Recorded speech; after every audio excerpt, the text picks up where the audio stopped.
All right, hey everyone. Welcome back to yet another episode of Ursine Combo Lab Audio. This one is episode number 23.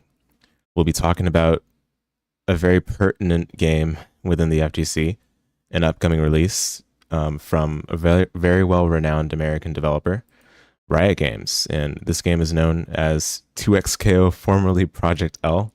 We've got a great deal to talk about in this one. So I know that the discussion is going to be much anticipated. A lot of you are going to be looking forward to what we have in store. And for that matter, joining me for this discussion are two players that are from the FGC community that have put in a great deal of time into the 2XKO Alpha. I've got Impaired Rice Rat and Frafro. Feel free to introduce yourselves. Hey everybody, I'm Impaired Rice Rat, or just Rat for short. I'm mostly a Granblue and Street Fighter player, but I decided to put in some time into 2XKO, and I'm here to share my general impressions. Yeah, awesome. I believe Frafra right now is going to be joining for the discussion soon here. But in the meantime, so we got a couple other people that are going to join later as well. But in the meantime, we've got a great deal to talk about, so let's just get right into it. To start out, 2XKO, it was first announced as Project L a number of years ago, and since then there's been a number of playtests for the game at a couple of different events. It was at last year's Evo, also at this year's Evo. It was at this year's Evo Japan. It was at this year's Combo Breaker, and now everything is culminated up to the first publicly available play of the game. I guess technically the other events it's been at are publicly available as well, but this is like the first time you can play it at home for yourself. The alpha test. Of course, the alpha test has since passed as of the recording of this episode, but point being, now that's available to the average gamer's hands, people can go right to the draw and figure out all the crazy stuff in training mode, lab out the game, figure out all the exploits that are possible so that Riot can actually polish it up before the anticipated release, I believe, of 2025. And please do correct me if I'm wrong on that. But Sounds right to me. yeah. And 2025 is it's not too far from now. That's a pretty scary release window they've got, but it's ambitious and it goes to show that they're very serious about getting this game up to polish before it releases. That being said, we'll have a lot to touch on with some general thoughts on the state of the game currently. I'll let Impaired Rice Rat take it away. What are your thoughts on 2XK overall? Just whatever comes to mind right away. So overall impressions is that I like it, has a lot of potential to be fun, but it is definitely an alpha version of the game. It feels like there are definitely parts that feel unpolished. Uh, Specifically for me, um, I was having a lot of trouble with specific routings and combos and block strings for my character Brown. Uh, but other than that, I've been having a lot of fun with. I had a lot of fun with it during the alpha. Coming up with unique combo routes for different tag partners, trying out different pulses, and specifically the ability to play with your friends who might not be in the FGC and be able to team up like that. It's really something unique that I haven't really found anywhere else. And yeah, I've been enjoying it a lot. Yeah, I do want to echo the point you made about the ability to play with friends. The duos was the aspect of the game that really caught my eye the most, and I think that's the part of the game that I appreciated the most as well. Not only is it quite unique, I don't think there have been many other competitive games, let alone fighting games, that are 1v1 and allow for you to play with your friends. Audio sounds great. Okay, thank you so much, Lainey. There are probably not many. We can name them all in one hand, perhaps. But that being said, it's a big deal that this is going to be a mainstream release within the FTC that will allow you to play with your friends. And there's going to be a whole side of the meta for that component by itself. The 1v1 play is going to have obviously the traditional trajectory that fighting games have when people learn the game and get experience. But then the duos part is going to be like a whole world of its own, and it'll be cool to see what people come up with, what kind of players team up with each other, the meeting of bright minds all around the world. That's going to be really cool. Um, Yeah, I agree with that. mhm, mhm. There's so yeah, there's that. I think that stuck out to me the most. So I can concur with what you said. And then there's also the um the fact that it's a tag game. I think matters a lot. Even like the duos part aside, the fact that it's a tag game matters a lot because that's more characters you can play as. A lot of people that come from like the league background, they have multiple characters that they play or multiple characters that they like. So being able to play many of them at the same time is like a big deal. It's can be hard to choose just one and stick with that one, especially if you're playing competitively. These kinds of games, fighting games are very difficult to um, have like multiple mains at the same time, depending on like the depth of the game. At least with this game, you can play two at the same time. Whether that's a pro or a con, we can get more into that later. And Yeah, I was actually mhm, going to say I really wasn't thinking about that from a League of Legends perspective, but as a Street Fighter player, mhm, I was honestly having a bit of trouble like figuring out who else I wanted to play because I fell in love with Brahma's playstyle almost immediately, but I couldn't figure out for the life of me who I wanted to run as my tag partner. Like mhm, I never really considered like team compositions, and I ended up choosing Ari as my secondary just because I knew that a lot of my friends would probably play her once they picked up the game when mhm. it came out. And I think yeah, in perspective on like have like sorry, I'm stuttering over my words now. You're all good. The perspective of like League of Legends players having like multiple mains, I never really considered it from that perspective. But that definitely makes sense now that you've said it. Now that you've told me. Yeah, yeah. Like I was thinking back to because there's some other games like Bleach Dark Souls, which has been my obsession for some time now. And that game, you can only play as a single character, unfortunately. So, and there's plenty Hmm. of great Bleach characters uh, that have like good translations into the fighting game, but you can't play as more than one. So it's a pretty big disappointment. Whereas something like Blaze Blue Cross Tech Battle, you can play as a character from Ruby and a character from Persona, which is awesome, or a character from Uni and Blaze Blue. Like Right. that matters a lot for like I think garnering a wider audience.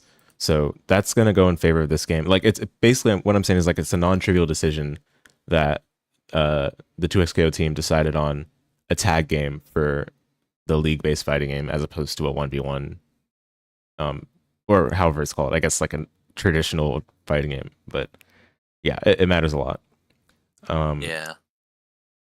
yeah, I guess as far as my other general impressions, like this is coming from the perspective of someone that didn't play the alpha, but I played the Evo 2023 build and didn't play anytime after that.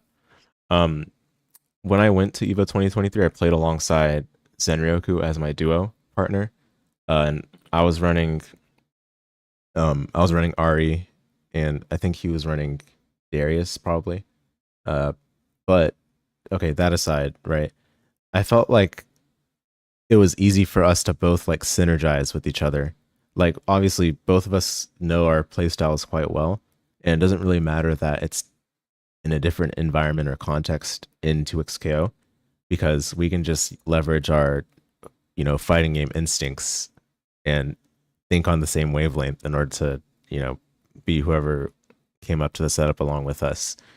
So I think the game allowing for that kind of uh, the game allowing for that to be possible, I think is really cool. That was again like that was my most positive experience playing at Evo 2023. The other thing too, um, it seems like they wanted it to be like intuitive to grasp when you're just starting out, so they keep it relatively simple in terms of the space in which you're able to um play the game, so to speak. Hmm. So I'm thinking like the canceling system, the movement, they're all very easy to control. Like they're not super out there, but then the wave dash, which which was being marketed pretty front facing from what I could tell. It's also easy to execute, even though it's like a more advanced movement technique. They didn't want to make it like obtuse in the execution, like how plink dashing is in Marvel 3 sometimes.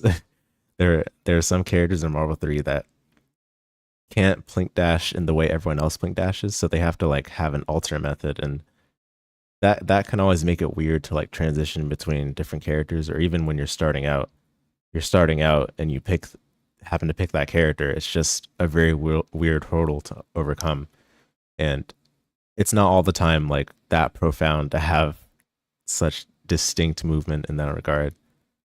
If you're trying to like have players focus on the real meat of the game, so I appreciated that like the controls were relatively simple in that regard.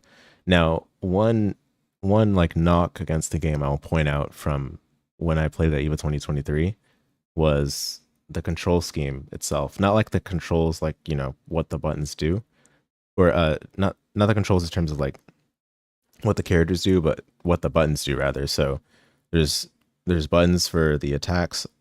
All the face buttons are connected to some attack of your character, and then there's the assist and not assist plural, but anyway, assist, and then the special move buttons. Feels like too many buttons for each individual action. I do like it when games try to figure out like how much you can do with just a few buttons. Like Virtua Fighter is one of my favorite games for that reason. It just feels so nice to play it when you can do like this cool grapple with just like your punch kick buttons as part of the input or whatever, or you can do this like flip off of the edge of the wall with the same input scheme. But then for Project L, it feels like there's too many buttons, and they're trying to like they're trying to make it such that you don't have to like worry about command inputs as much. But in a way, Yeah. because they're like leaning towards the button for everything kind of style, it makes it even harder to remember things for me at least, or like get used to it. I'm not sure if you felt the same way, but what do you think about that? I had a bit of trouble when I was first learning it, just because I wasn't used to having like my specials on my face buttons and then my heavy button on my shoulder button because I use a pad. Hmm. But I did get used to that eventually. But one thing I would like to point out is that simple inputs, I felt really mixed about them for this game specifically.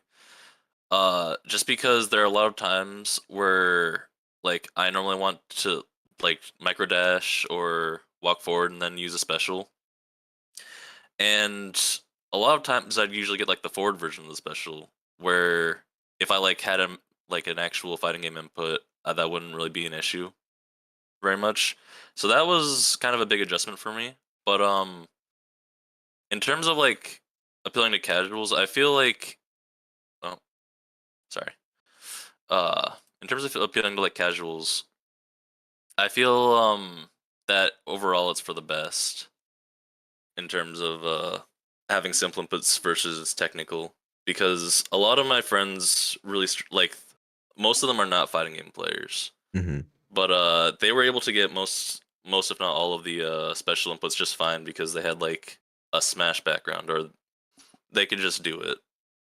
I think overall it's for the game's benefit, but I definitely wish there was like a toggleable feature for that specifically. Interesting. So do you think like an SF6 kind of implementation along those lines would have worked? Um, More like a Granblue implementation where you can turn like skill simple inputs off or on, and like each special would like have a command input and a simple input. Okay, I see. Yeah, I think I can see it working for this game. Like Yeah. it's not like a huge um sacrifice being made or anything with regards to like how the mechanics are structured. And on that note, it looks like we have Jub and Fra both with us now. Hey guys, thanks for joining. All right, what's up? I just hopped in. Forgot about this actually. I think it's been like what 10 minutes since we started. Yeah, we've Give or been take. on. Yeah, we've been on for like 10 minutes or so, but you're good. Yeah, so we've just been talking about the input stuff so far, right? Yeah, Yeah, my general general impressions. impressions. Hmm. Yeah, okay. Yeah, so to stick with the input stuff, I don't know. My impression on Stick is that it actually felt really intuitive and easy to get used to. Um, but I think part of that is from my experience playing Skullgirls, which is like 6 buttons plus. It's like this traditional like Street Fighter setup, Mhm. and plus you need to map macros for like assist or like dash or whatever. Right.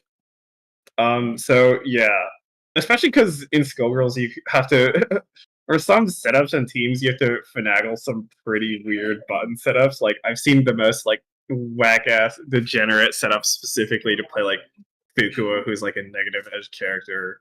Uh, I don't know. I didn't have too much trouble, but I could see how other people would have trouble. The Skullgirls background that you have, it's interesting you bring that up. I from what I've heard, that sentiment is shared among some other Skullgirls players from whom I've read their opinions on this game. Uh, I'm not sure if that's I'm not sure if that's by design for the developers of 2XKO, because a lot of To the be honest, developers, yeah, go ahead, go ahead.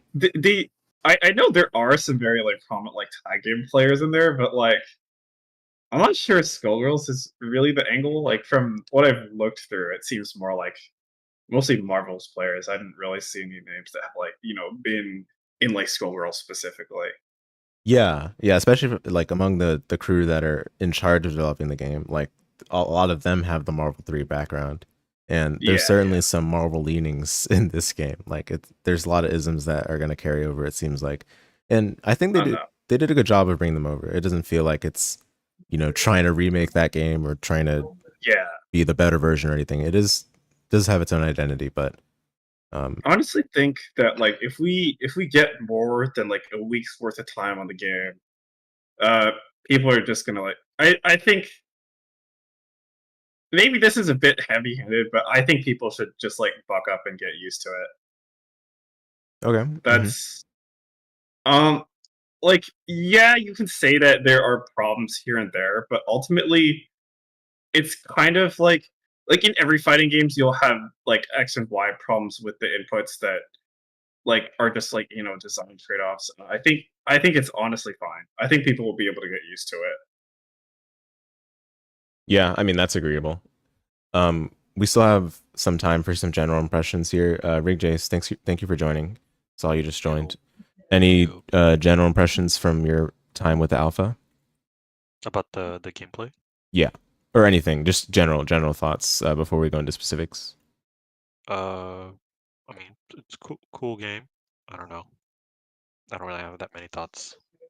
Okay, yeah, no worries. Can I just add something to the general impressions really quick? I Go for it. still am struggling with the name 2XKO. I Yes. was so sold on Project L. And then to make matters worse, one of again non-fighting game friends walked up to me and said, "Yo, are you did you get into the 2 times knockout bait alpha?" And like I felt my skin crawl a little bit. That's so bad. That was a good one. Like I don't know. I don't think I'm gonna get used to that name for a while. I I feel like the really amount of hope they. I really hope they change it. They've still got like a year. They could change it. Does he know? The issue is that all the SEO has been done, like, or like it's hard to undo at this point. All of Yeah. the Yeah. discovery. It's copium. It's copium. It's Yeah. gonna stay that way. But let me Yeah. have my copium. I mean, I guess the good news is that it's very easy to search 2XKO on Google, for better or for worse. I suppose so. Yeah. Um, okay. And yeah, Frau, if you had anything you wanted to add on general impressions, did you? I want to see how the conversation goes for a bit because I have a lot of thoughts. So Okay. you guys can carry on for a bit. Okay, Sounds sure. good. I do have one more thing to add on the topic of the name. The name Project L, right? So this was one of the for those of you guys that just need some context on this. This is one of the, like, I guess, unreleased projects that Riot announced together with some other games during a time period that they were, I guess, conveying to the public that we're more than just the League developer or the Valorant developer. I mean, Valorant was part of this time period too because it hadn't released yet. But some time had passed, right? And um, we knew that this game existed, but there was still little to be seen about it. So like knowing it just as Project L made it easy to associate with League still, even though we didn't know anything about the game. It's like, oh, the L is probably League, right? Right. So that's like easy enough to associate with it, even though it's not a great name. I mean, it's fine enough as on an unreleased game's working title. But then now that we're a year out from the release, I feel like they just downgraded the name. Like, I don't understand why they would go with 2XKO. Like, if you were trying to explain the name of this game to someone and how it's associated with the League universe, I don't think you could really do it. You'd have to like do a lot of hand waving or like you got to go through a lot of hoops to like have some conspiratorial proof that the name of the game is easy to associate with the League universe, unless you've already seen that it is indeed associated with it. So I'm not sure. I mean, from what they've explained, I guess it's 2 times in like 2 characters knockout, right? Yeah. But Wow. that's It's so basic. Yeah. I can't get over it. Really bland. Yeah. It's a first to 2, right? So it's not even like 2x. It should be 4. You're right. It's a It's 4 4 times It's a KO. 4 times True. knockout at best. Elementary school But- math.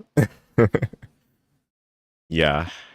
I am very puzzled by the selection of the name for this game, but I want to be honest, okay, I don't even know if this is true. Like, I felt that Under Night's fighting game name was pretty bad for a long time, but I don't even know anymore. I feel like this is kind of worse. At least Under Night, you can shorten it really easily because of Yeah, the way to it's Uni. acronym. Yeah, I Uni. mean, the Humble Bundle guy accidentally gave away copies for the wrong game, so yeah. it's Yeah. bad. Yeah, that is true. I mean, it's still pretty bad, but I mean, honestly, I'm a fan okay. of it. I like Under Night. Huge I think it's derailing tangent. Fucking deserved. I'm tired of like random bundle sales of like ancient versions of games that nobody plays. It's like, oh guys, you can buy this fighting game for like $2 and play it with who, dog? That's plus R though. Smile. yeah, Favorite game. yeah. At least you can play plus R with more than 2 people. Who are you going to play Arcana Heart Love Max with? True. I'm Stars actually extend. fucking dying. That game needs The to roll only back. Okay. Other 3 players NA. Fucking save us, dude. Okay, but yeah, there's a lot of problems with this name that I don't really want to get into. I mean, we can talk about linguistics if we want to go there, but I mean, 2XKO, I mean, if we just want to put it in very basic, vernacular terms, I mean, how do you abbreviate this? You can't. It's so many Fluffy. syllables. It's so many syllables. It's 2XKO. You can't even shorten the syllables. Like, anyway. Okay. I think that suffices for the general impressions. Let's go into some specific topics now. So we already touched on one that I wanted to cover today. The control scheme, or just the controls in general. I'm not talking about the mechanics, guys. I'm just talking about when you press a button, what it does, and how that translates to your overall like service level experience playing the game. Do you guys have any strong feelings for or against the control scheme of 2XKO? I already said my piece about the simple inputs, but in terms of like movement, it's a bit slow, but I still like it. Yeah. I definitely feel like I need to play Yasuo right now though instead of Braum.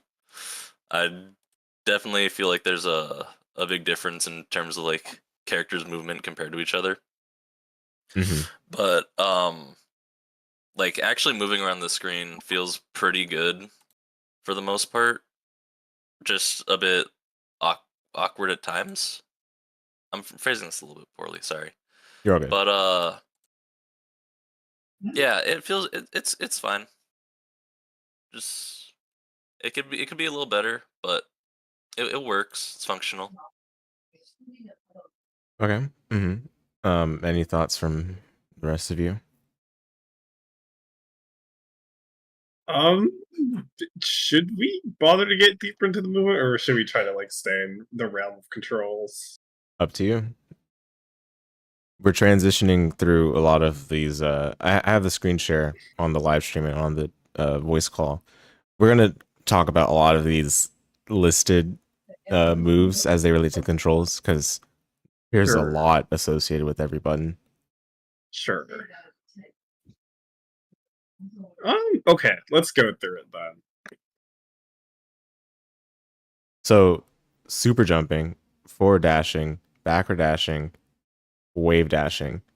All of these are It's so. kind of interesting that they actually explicitly listed wave dashing when I don't even think it's the optimal way to move. I think people lab it and I they don't think it's came to the possible for conclusion every that's character not. either. Yeah, I definitely think they kind of. Like- yeah, go ahead. I think you can actually.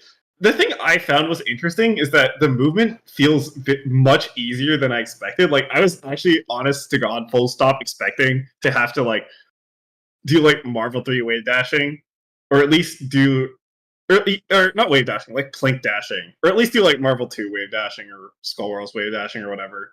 But no, the forward run is just fastest if you do a forward run, and the back dash can actually be canceled into itself. And it made it really easy, which is nice to like, pick up and play, but it means they kind of have to put a cap on like the maximum movement, right? It's like in Marvel 3, I mean, okay, God knows whether like aiding actually fucking intended for you to be able to like blink dash across the screen in like half a second.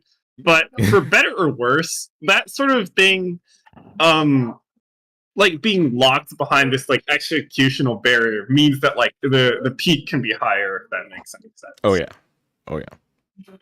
And you like, But like yeah, with this game, you can't really do that. It's like all laid bare from the start, which is not bad, but there is a trade-off there.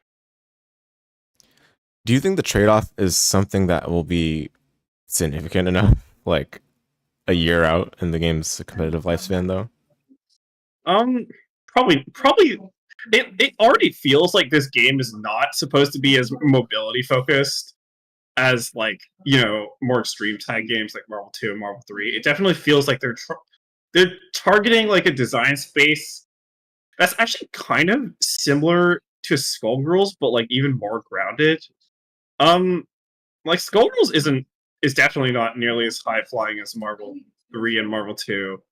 And you can definitely feel it in the way that game's nature works. And this is even more grounded than that. So it's almost close to like, a quote unquote normal 2D fighter, but with that special tag flavor. Yeah, That's how I kind of approached the neutral when I was playing the alpha anyways. something that Impaired Rice Rat said stuck out, and I was trying to think about it because when you mentioned the movement trade-off and like to how like basically how much of a skill set do you want movement to have, because movement at its core is supposed to be very primitive, right? Like, or not supposed to be primitive, but it's entry level, and it's something that people shouldn't feel like they have to like learn how to swim in order to do, or they have to like walk through fire in order to learn how to do something. Something that I was curious about, though, is whether they intend for there to be like a hidden movement technique that people have yet to discover that'll be faster than not only the things listed here, but then what you mentioned about, just chaining backdash into itself as being the fastest disengaging movement. Did it seem like, at least based on the cancel options, there might be something that, they're not directly hinting at as the faster movement option? Or is it too early to decide on that? I don't think they did anything like that. But if I mean, like I really hope they didn't, because if Yasuo gets even faster, I might like explode. It's kind of hard to imagine that being the case because the way the forward movement functions, it's just like a straight up run for every character. And so, unless there's a character with like initial dash acceleration that actually is faster than their top running speed, then like I don't see any reason why there would be some like hidden like underlying movement tech. The same for backdashing, honestly. Backdashing, the movement feels pretty what's the word? Like constant throughout. And so like the only real slowdown is when you like, decelerate near the end, which is, you just negate that by doing another backdash.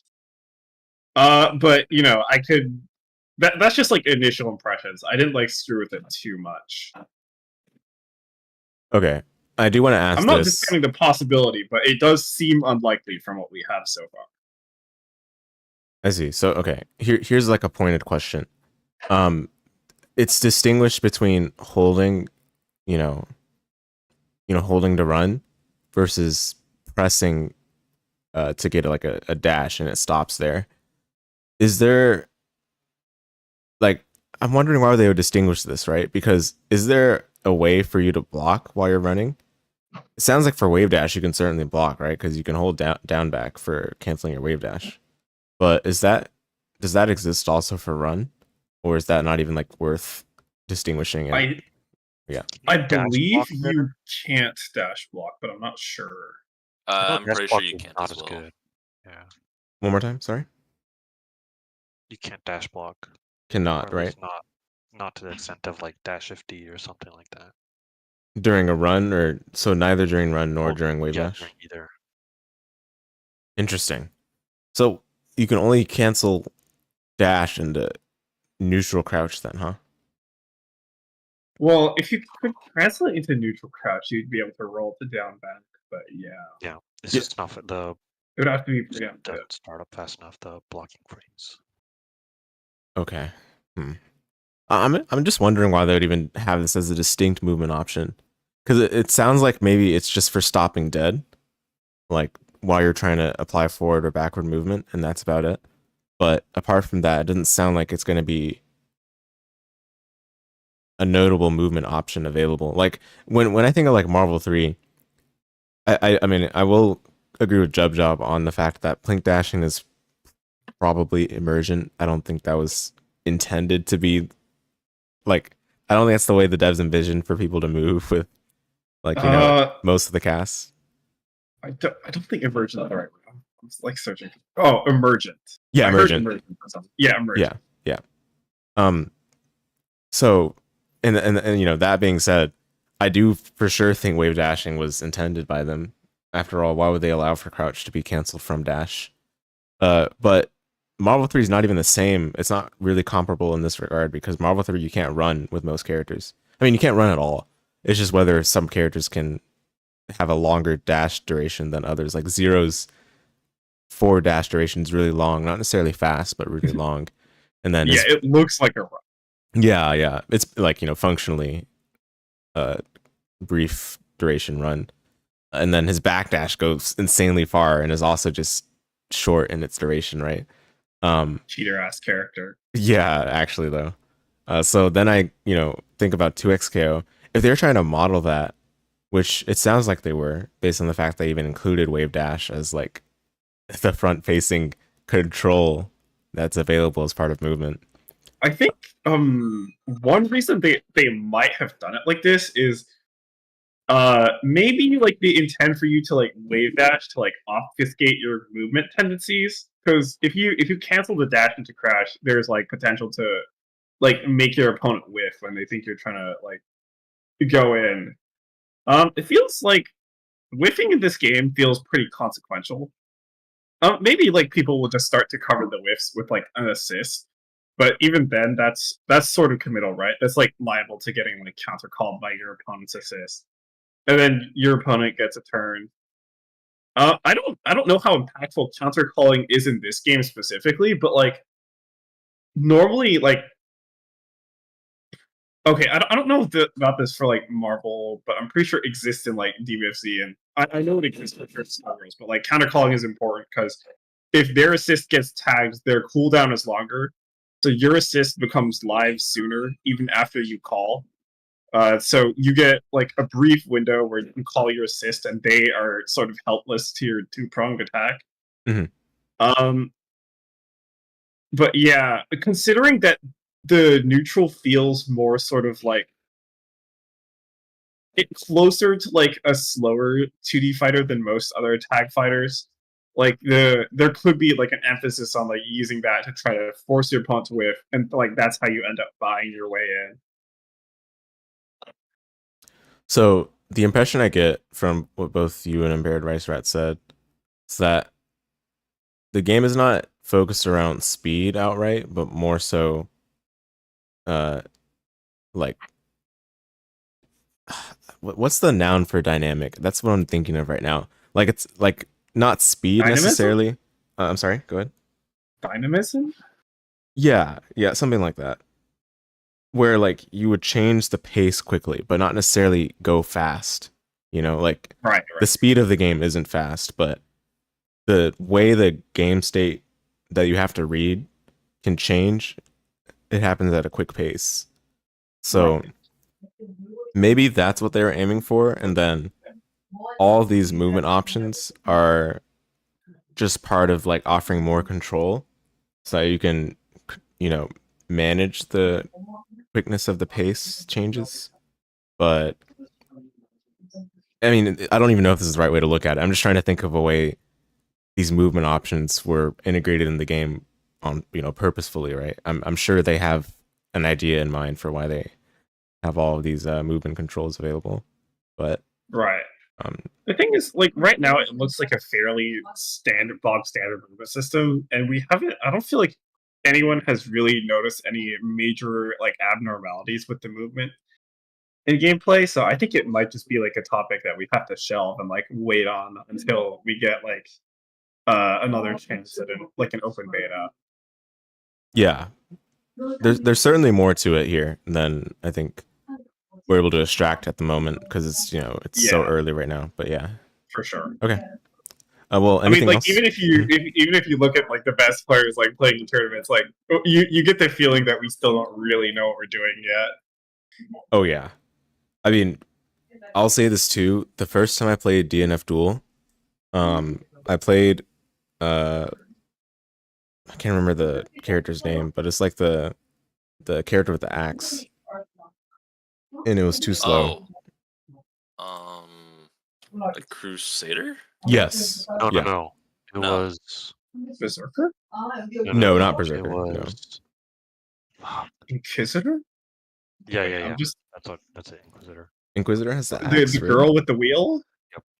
Oh yeah, the wheel. Yes, that would be the right person then. Yeah, sorry, I don't know the names of the characters, but yes, the wheel is one of the moves they have. Character's too slow. Okay, so that's when I switched to the I'm even forgetting the wind guy's name, but he's like way faster.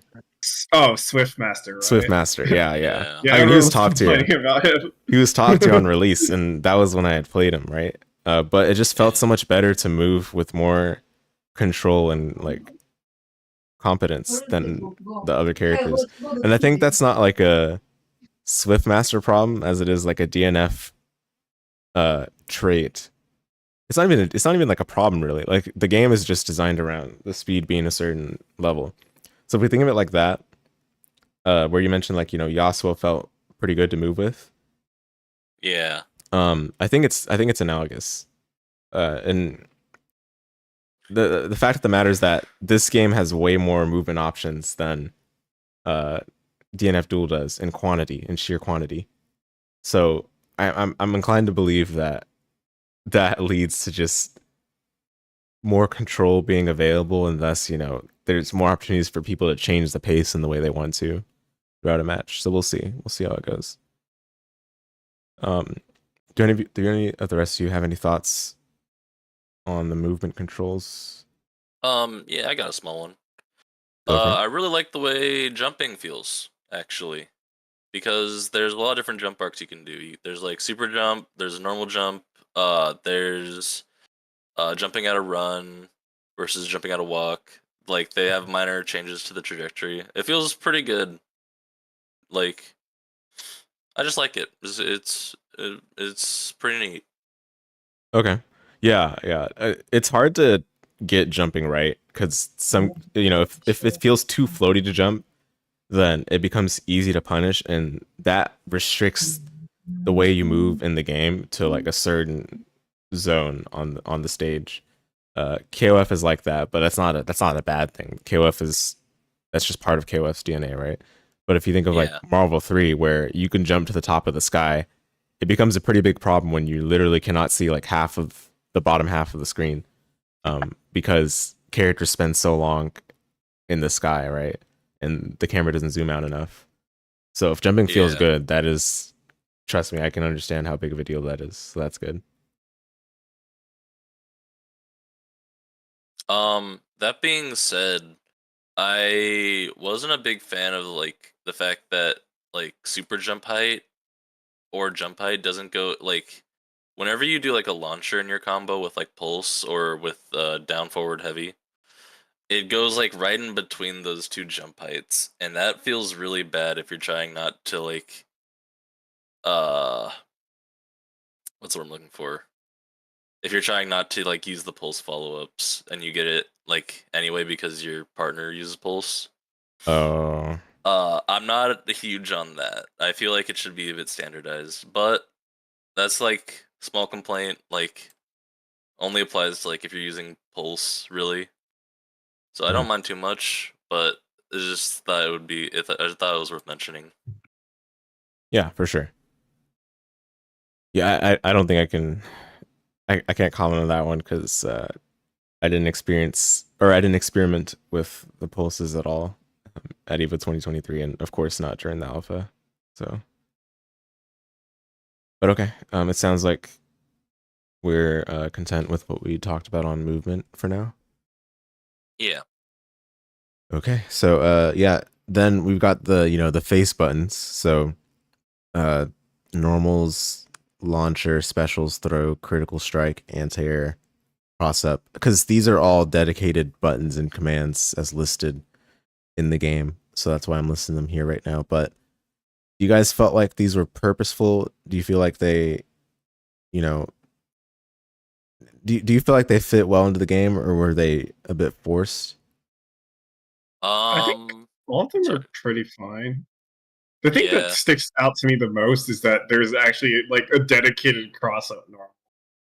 It kind of speaks to the vision of this game that they want the mix to be at least a little available if you're able to set it up with like an assist call or like a handshake tag. Mm-hmm.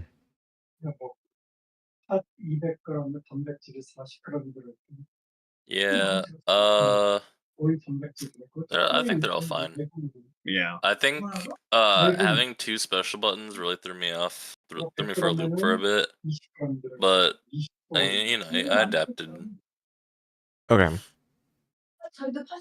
So one trouble with having a cross-up button, especially when it's on a neutral input, is that the risk of like going for the cross-up for the offensive player becomes a lot less in theory, right? I'm thinking of there are plenty of games like KOF 15 where you always cross up. His Taco is an OS, Yeah, exactly. And that's a big deal that it's like not a neutral input. It's a towards input based on which direction you're facing. I mean, technically it's a away input, but anyway. Point being, if you were to jump over your opponent, you have to do it in that direction, because you're jumping over them. By the time you do it, you'd be on that side. But if they somehow like scoot on one side or the other while you're jumping in the air, that messes up the input, which gives the defender an opportunity to like have agency over the cross up before it actually connects. Because otherwise, they just have to block it, right? But there's like another way to deal with the cross up other than blocking it. That's just inherent to the input being the way it is. But in this game, it's a neutral input for the cross-up control, which Yeah, it's just straight down. Jebda, we're getting a lot of background noise from you. Oh, no, hold on. Yeah. If you do the input as just a neutral down input, that means that sort of way of dealing with it for the defender that's inherent to the input is just gone. It's just removed. From what I'm gathering, it doesn't sound like that was a design consideration for them. They just let that be the input. In fact, if anything, maybe they wanted it to be a neutral input because it makes it easy to use, right? But did you guys have any strong thoughts on that, or am I just completely saying stuff and it didn't matter? Yeah, like me personally, I just really wish that instead of having a dedicated cross-up button, one of each character's arrows was just hit both sides. Mhm. Because I don't intuitively, I'm not thinking about, oh, I can use my command air normal to cross them up. I'm like, man, I wish this I'm just not a fan of command air normals. So it was something I had to adapt to, and Yeah. I don't know. I spent 90% of my time playing Braum, and Braum has really big buttons. So whenever I'd press something, because none of my other air buttons hit both sides, it's only the cross up button. Despite the fact that the animations for them look massive. Mm-hmm. So I kind of felt a little disappointed that my other buttons weren't crossing up like I wanted to, but that's just a minor complaint. I thought overall is fine. I'm not huge on it, but I understand the purpose of it. Mm-hmm. Okay, slightly. I never really, go ahead. Sorry, go ahead. Sorry. I never really thought about it in the way that you said of King of Fighters, where the opponent's movement might actually interrupt the cross up input. Mm-hmm. That's kind of unique, and I think that's pretty cool. But I don't that's the first I've heard of it, because I've never seen that in Guilty Gear or Grand Blue. Yeah, I mean, let's be honest. A lot of moves in KO15 just cross up, regardless. Like air normals, Yeah. especially.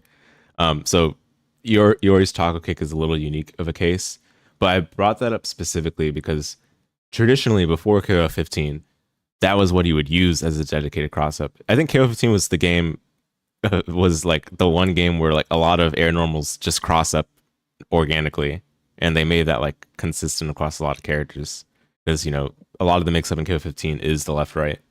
So but I wanted to bring that up because that is a recent game that could have influence on any new releases after it. So yeah, there's that.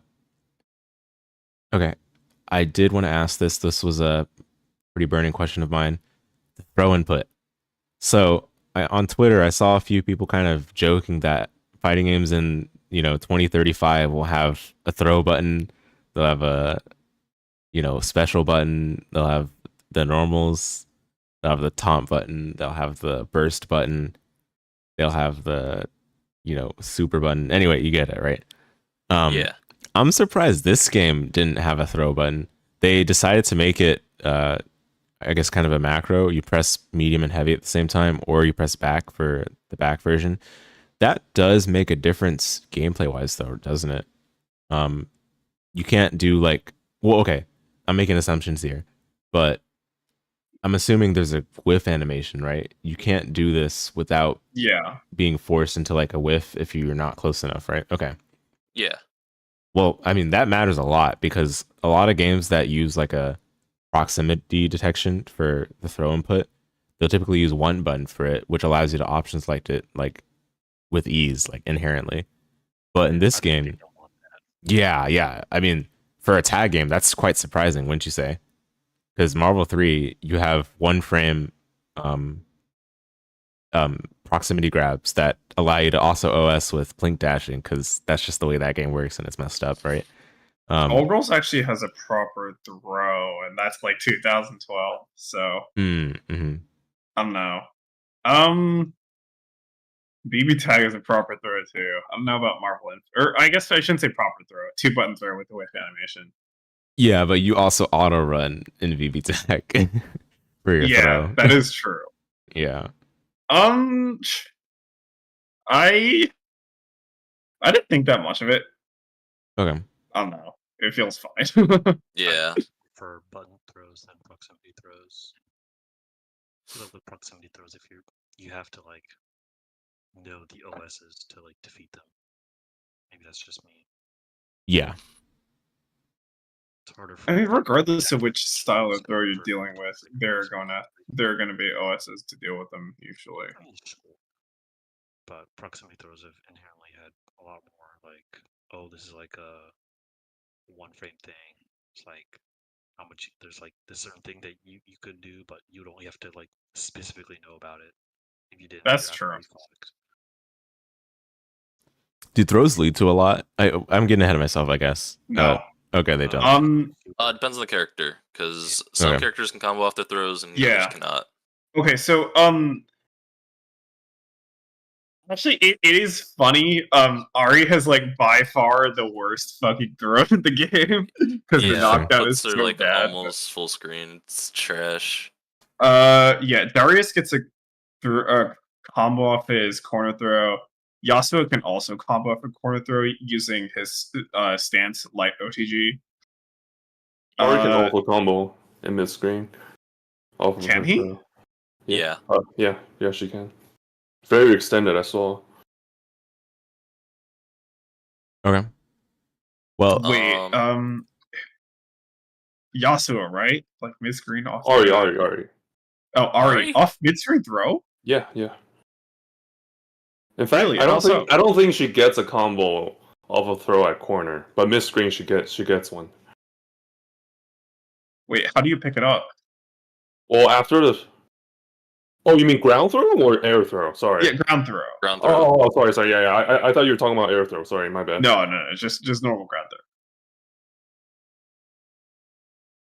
No, I don't think she gets anything off ground throw. Off the air throw, she gets you do like the skill 1 forward down forward, and it bounces them right. Yeah, that one. Yeah. But off ground throw, no, nothing. One thing that I was noticing is that it's hard to say for sure because like obviously people have not really been super prudent about labbing this game. Obviously you will have your hardcore labbers, but like we've only got 1 week with this game, and a lot of people are just like, fuck it, let's actually play the video game.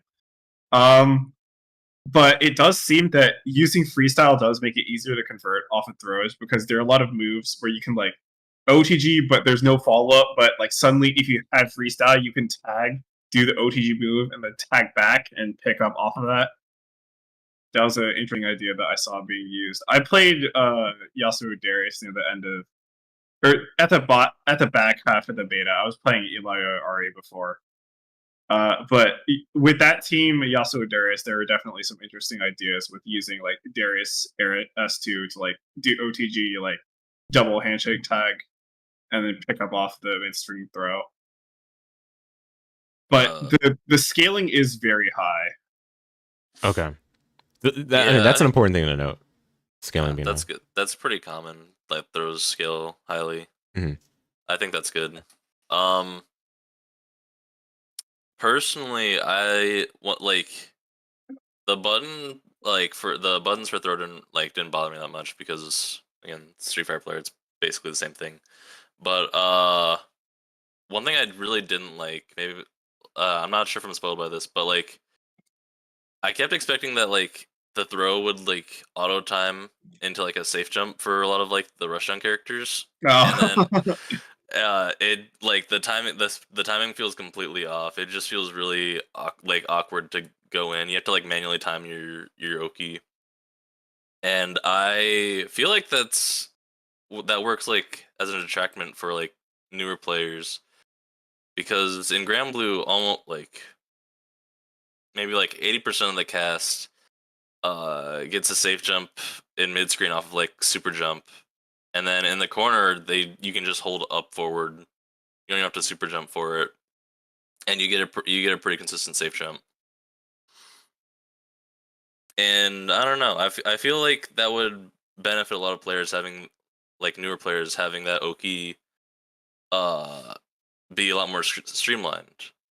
But instead, they have you like you have to dash up and time your Oki or you time your meaties manually, and it just didn't really feel that good in my opinion. I kind of hope they alter that a bit. Sorry for the little tangent, No, you're all good. but You're all good. yeah, Yeah, it's interesting to hear, like I guess some of the early developments from what you can do to capitalize off throw. Marvel 3, it's a big disparity issue. The top tiers have Nova air throws 0 round start and forces a rage quit. you literally just win the game off of air throw with Nova. Whereas you got some characters like Trish, for example. The most you can get off of throw at all is if you air throw them from like the top of the screen, and then you get your air super to OTG a little bit, barely, if any. 0 can win the game off of random air throw, Yep, with assist available usually, but even without assist, it's possible. like rapid slash assist. Yeah. So I'm glad at least that they've tried to tone it down off of throw, and the scaling induced, like that's a good start already.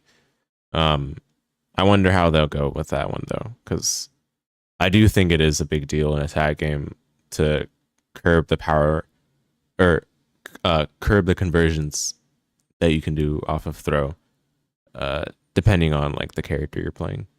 Okay, don't want to spend too much more time on that one. Defensive. I was gonna say mechanics, but I mean, there's just a bunch of things you can do with each different buttons, set of like combinations of buttons. There's the push block, there's the retreating guard, there's the parry, there's the wake up attack, there's a throw escape, quick rise, back roll. So like the last three, like obviously the game's gonna have throw attacking, so whatever. I don't think that's a mechanic or a control or whatever. Quick rise and back roll, those are noteworthy, I suppose, but it's probably not anything like super worth harping on. Yeah, it's nothing too special. Yeah, the one The thing game kind of gives hard knockdowns like candy, so Mm-mm. the only realistic scenario is if like the opponent decides to give it Oki for extra damage, or just like they flub the conversion in. Mm-hmm. Now, I am curious about the parries and the push block, because this game seems to have like a lot of variations of like adjacently similar defensive mechanics, and I'm wondering how actually useful they are. Yeah, go ahead. This is definitely gonna be the most interesting to talk about, because you know, as it is in modern fighting games, a lot of people have taken to the internet to be like, "Oh, defending is so bad, guys." That's like, well, I mean, yeah. it definitely feels a bit weak, especially with or at least in my opinion, it feels weak, especially with like push block and parry being so expensive, and then like for push block specifically, like that's just a bar to put your opponent up full screen, and that's like resetting to neutral as Braum again. This is my own personal experience. This doesn't feel too great. The parry definitely feels really good. Like it's honestly like the only way you can open up some of like your opponent's header block strings and get conversions out of it. But I don't know. I feel like the meter cost is kind of high for both of these options. Yeah, I think push block should cost like 50%. Half a bar, yeah. Yeah, but that runs into the problem with characters like Echo, because Echo actually has an offensive setup with push block, like the time bomb thing, and then like he can just push block you into the time bomb. Yeah, I saw Sonic Fox do it. Yeah. That's a fucking tag game interaction, all right. Yeah, holy crap. Do you have a clip for that, Is... Frau? What's that? Do you have a clip for that? Oh, Just send it to me if I you saw it in the stream, so it's gonna be hard to find it right now. want. Okay, yeah, no worries, no worries. Jeb, go ahead. The thing is, retreating guard feels like sufficient for most situations. Sort of like they straight up force a 50-50 on you, or like they put you in like a sandwich and then do like a double handshake tag. But yeah, in the corner it's really brutal, and I feel like that's sort of supposed to be the MO. Like the reason that push block is so expensive is they're trying to like de-incentivize you from being in that corner position, like, you know, at all costs. It's like it's not that push block is an answer to that situation. It's that situation you have already lost, and push block is just you being like, okay, yeah, I have to spend a meter to cut my losses here. So I don't know if it's actually correct to say that. Well, I mean, I guess it is correct to say that the defending is bad, but is that necessarily a flaw? I don't think so yet. But I do want to say that low parry fucking sucks. They should buff it. I agree. They should make it like third strike, where certain mid moves also are able to be low parried. Mostly like, you know, crouching buttons that don't qualify as lows. Those should be low parryable, I think. Because right now you can only parry lows or only parry moves that are specifically able to be blocked low, or that specifically have to be blocked low with the low parry, which makes it super duper risky. And if you want to call out parries, it seems like going low would be like almost too easy of an option right now, because like there's almost no incentive for them to like actually go for a low parry. It's kind of hard to tell right now, though. Like mostly what you see people parry is like either like they parry like a chip kill setup, like with, I don't know, like you see people trying to parry like Ari Orb Super, or maybe like Braum the Magnetic Storm Super, or you see people trying to parry, or you see people trying to like parry the Darius block strings, you know, either apprehend into headbutt or the S2 into S2. So it's kind of hard to tell right now. But it does seem like they do need to take a look at the balancing of like mid parry versus low parry. And I also think that the parry window actually feels pretty small, especially for like a parry that you have to sink a meter into. I would be cautious of making the parry window really long, because I would personally want to avoid another like MBTL shield type situation. Yeah, yeah. But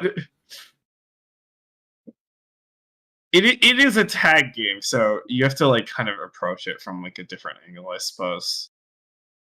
And just like like with like things like double assist or handshake tag or even certain DHC setup, you don't need to give your opponent a gap to parry, and you can probably find ways to run like uninterruptible 50-50s. So again, it's something that will need a lot more time with the game to be able to say conclusively whether it's good or bad. But definitely, I think they need to touch up low parry, because it fucking sucks. So, one thing about the parry I was curious about, it has a whiff animation now? Or it does? Yes, it does. It does. Yes. Okay. So, if it's supposed to cost a meter and then it's refunded when successful, I don't know if that, like, so the implementation in KO15 for Shatter Strike is like, yeah, it costs a meter and then you get like half back on hit. Yes. Basically free, because like, I mean, it's a tag game. You're always pressing buttons. Oh no, yeah, absolutely. But if but it depends. Like, you have to think about the games differently. Like in KO15, you're spending a bar on Shatter Strike, and if it hits, you get like half a bar back. Yeah, but even that half a bar is kind of hard to come by unless you're like already winning hard. And if you're winning hard, chances are you didn't need to Shatter Strike that badly. Whereas in 2xKO, and again, these are assumptions I'm working off of. But meter is probably easier to come by, right? I have to It's imagine. actually, it's not that easy to come by. Actually, it's definitely Hmm. not as easy as like something like Skullgirls or especially Marvel 3. Marvel 3, you kind of build meter like hotcakes, but Okay. in this game, it's like you start at 0-0, and like doing a combo will build maybe like it feels like by the time you have done your first few neutral interactions and someone has landed a combo, at the end of that combo, you'll probably have about 3/4 of a meter. So Oh, it's not ew. that abundant. Oh, yeah. Okay. I see where this is going. So, yeah. And if you're not building meter just from organic neutral interactions, then you're going to feel like when you don't build a lot of meter, especially for a mechanic that costs a full bar of it. And Yeah, KO15, it definitely hurts. yeah. And like, in KO15, for example, like you build meter just from whiffing specials or just from having your opponent block your fireball or, In essence, I'm sorry. Go ahead. yeah. What were we going to say? It's fine. Well, in essence, in this game right now, you get less defensive options as you defend more. Yeah, it sounds like it. I mean, I'm gonna be real though. Like, this is one of the few things where I'm like, having more options in this game is fine, but you got to make the options like good to use. Like, there's some other things with 2xKO where I'm like, yeah, there's definitely too much going on here, but this is one of the things where they just need to improve the things that exist for these defensive options. Which one way to do that is to help build the meter faster to be able to use these in the first place. I don't think the refund is the only thing you do to make these work. Like, it's clear that they wanted people to use it, otherwise they wouldn't make it refund. Because you get reward if you're succeeding anyway. If you succeed on the parry, I'm assuming you get like an ability to retaliate, right? Somehow. You get a punish in most situations. Okay. It causes like this stagger animation, and if you are too far, you won't get a conversion. Well, there you go. So where I'm going with this is that it's clear that they didn't feel like the punish or the retaliation was enough of a reward from these. They felt like you also needed to build back the meter because they probably noticed something about the meter economy not balancing out. This is something they'll probably need to address after this. But yeah, from what again, it's very hard to tell because what we're doing right now is really rudimentary. Oh, for sure. Yeah, I mean, yeah, early game. We're alpha, by the way, like they've got a long way to go. So okay. Street Fighter Alpha. All right, cool. Well, we can go to the last component of the controls before we get to the good stuff, which is the characters. Oh, actually, yeah, I want to complain for like 2 seconds about the get up attack. Oh, sure. Yes. Why is there no option in the training mode to set the reversal option to the dedicated designed reversal option? It doesn't make any goddamn sense. Well, there you go. That's my complaint. You can do it. I did it. No, like I in the training mode, like there are options. They're like S2 as you're getting up, and you try it, and the character just does their S2. I'm pretty sure it does not work. I've done it. Maybe it's just Darius's that's fucked then. I don't know, man. I practiced echo cross-ups on it, and it would do it. Okay, which That's character? fucking weird. Were you guys trying different characters for it or something? It shouldn't matter. It's a training mode option. I did it. It worked. Okay. I mean, it shouldn't, but like, I don't know, man. It did. Okay, well, whatever. We'll figure it out. Like when it comes back. Okay, we got a comment from American Blues. Why does get up attack kill? I mean, how often is it going to matter? Like, let's be real with ourselves. It deals very low damage compared to It does do very low damage. Yeah, all other games.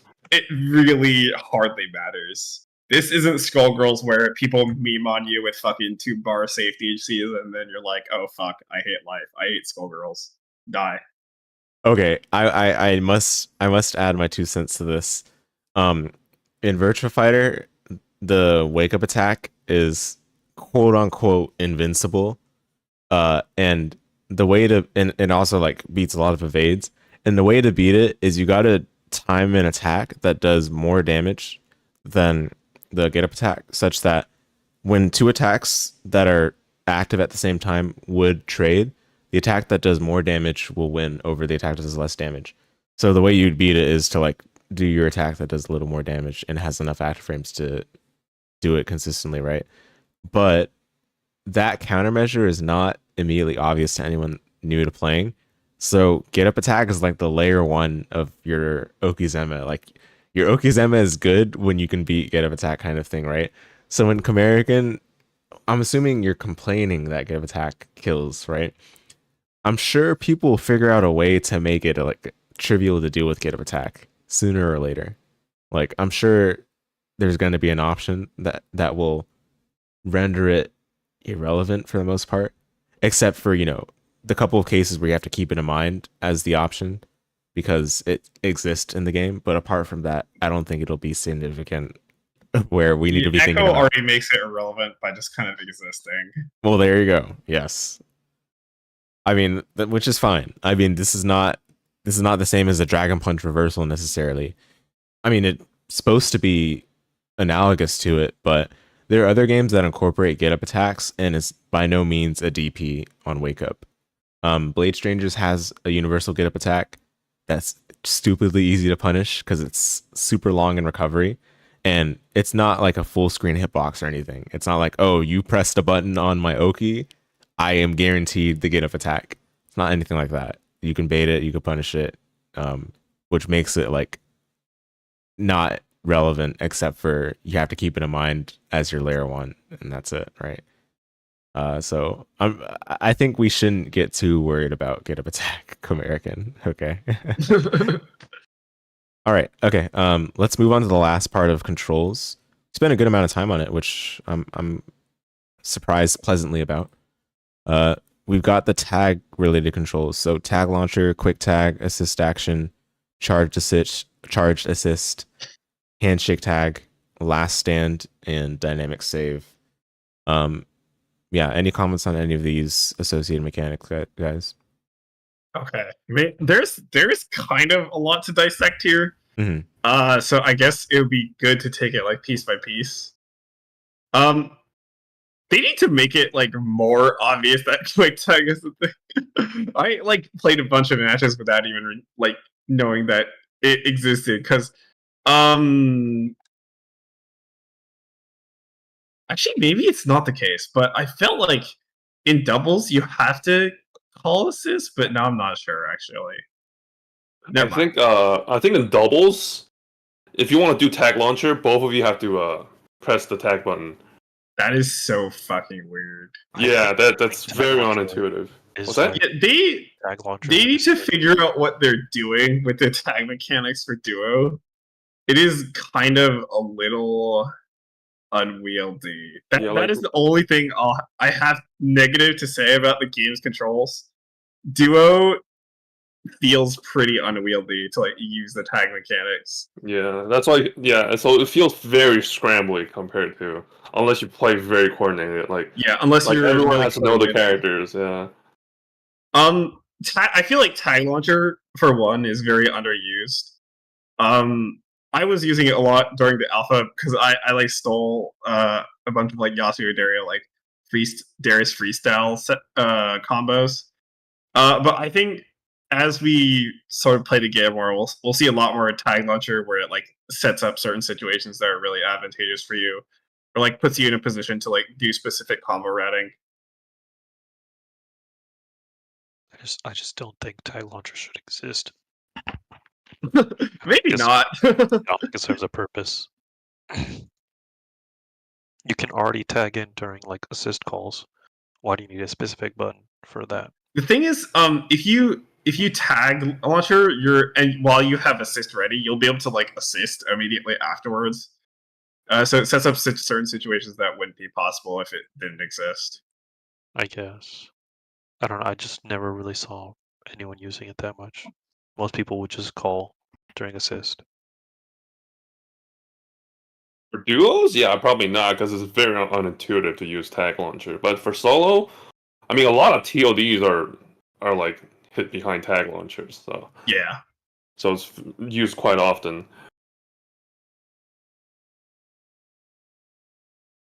So it sounds like the duo mechanics not working well with tag launchers is because of shoehorning.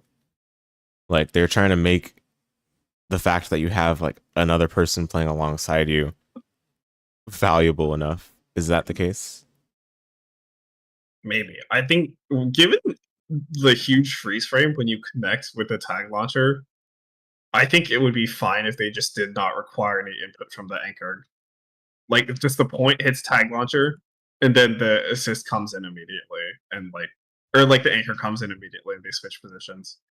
I think it would be fine to just have it like that instead of requiring input from both players. Okay.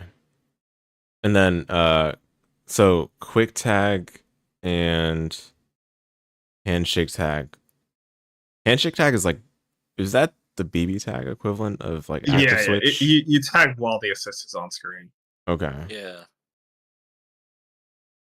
Okay. And then quick tag is like hard tag Marvel 3. Yeah. Okay. But like unlike Marvel or like Skullgirls, there's no like attack associated with it. It looks more like a BB tag, hard tag. Okay. I mean that's probably for the better anyway. It also feels a little unwieldy to use because you have to like hold it. So sometimes it kind of feels like you just have to like sit still while it like resolves slowly, which is kind of uncomfortable, especially in a faster paced game. Is it bufferable though? I kind of wish there was. Huh? Is it bufferable though? I'm honestly not sure. Definitely could be labbed out more, but it would be nice if there was like a dedicated input that didn't require holding. Yeah, I mean most people, like most gameplays I've seen so far, like most people just do handshake tags. Yeah, that makes sense though. It's definitely more fluid. If there's no associated attack for quick tag, then it seems like there's no reason to use. Like in Marvel 3, there were combos that could use like that attack. Yeah, exactly. Like you do like a hard knockdown with like Firebrand because there's so much hitstone on it. Then you go into Doom, right? And you'd have enough time after Doom recovers from the hard tag animation to go for OTG.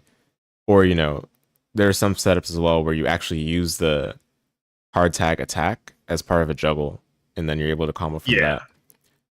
But yeah, I'm kind of glad they didn't do that for this game because that is a bit archaic the way Marvel 3 had it, especially with just the knowledge check of hard tag being an overhead too. Like just not a good. I don't think that sits well with a lot of people. Yeah. Skullgirls hard tags are the stupidest shit on the fucking planet. Like Beowulf literally comes from the other side of the screen and it's just a cross up for some reason. Like Doubles like has it where she like flies horizontally across the screen and then comes in from the top. So like the bottom half of the screen is just like obscured while she's dropping down. Oh no. Bella's also comes from the top, so it's like it's like a reversal. She just like appears from out of nowhere. Yeah. But yeah, I felt like a big part of the older games meta is that like just doing a hard tag is usually pretty punishable. Yeah. But like these days it's sort of centralizing around being more free flowing with like, you know, the assist tags and everything. Yeah, I think the other thing too is they want to just reduce the variables. I mean, tag games are just have a lot going on, especially for spectators. Yeah. Having even more things that are possible off of a simple hard tag is a little bit much. So it's okay. It's probably not a big deal that they limited the like amount of things you can do with quick tag. American, you're saying though, like handshake tag enables a lot of the nerdier stuff in this game. Just kind of like it how it did in BB tag. I think the more people lab it, the more people are gonna be like, "Oh, freestyle's fucking ridiculous." People are already sort of like onto it, but it definitely needs more time in the oven. Yeah, with the I guess we'll get into that with shortly after this, the purges and you know the characters individually. American here is saying he should have used it more in singles. I think he's talking about tag launcher because you played Braum as your second, so you could have done tag launcher to Braun combo to super to get unbreakable. Does that sound like music to any of your ears? I don't understand a thing. Yeah, I did that a few times. It's pretty good. I mean, like, you always want to have Brahmin Unbreakable for, like, your specials, which is, I mean, for your tag calls, because that actually, like, his buff carries over into his tags.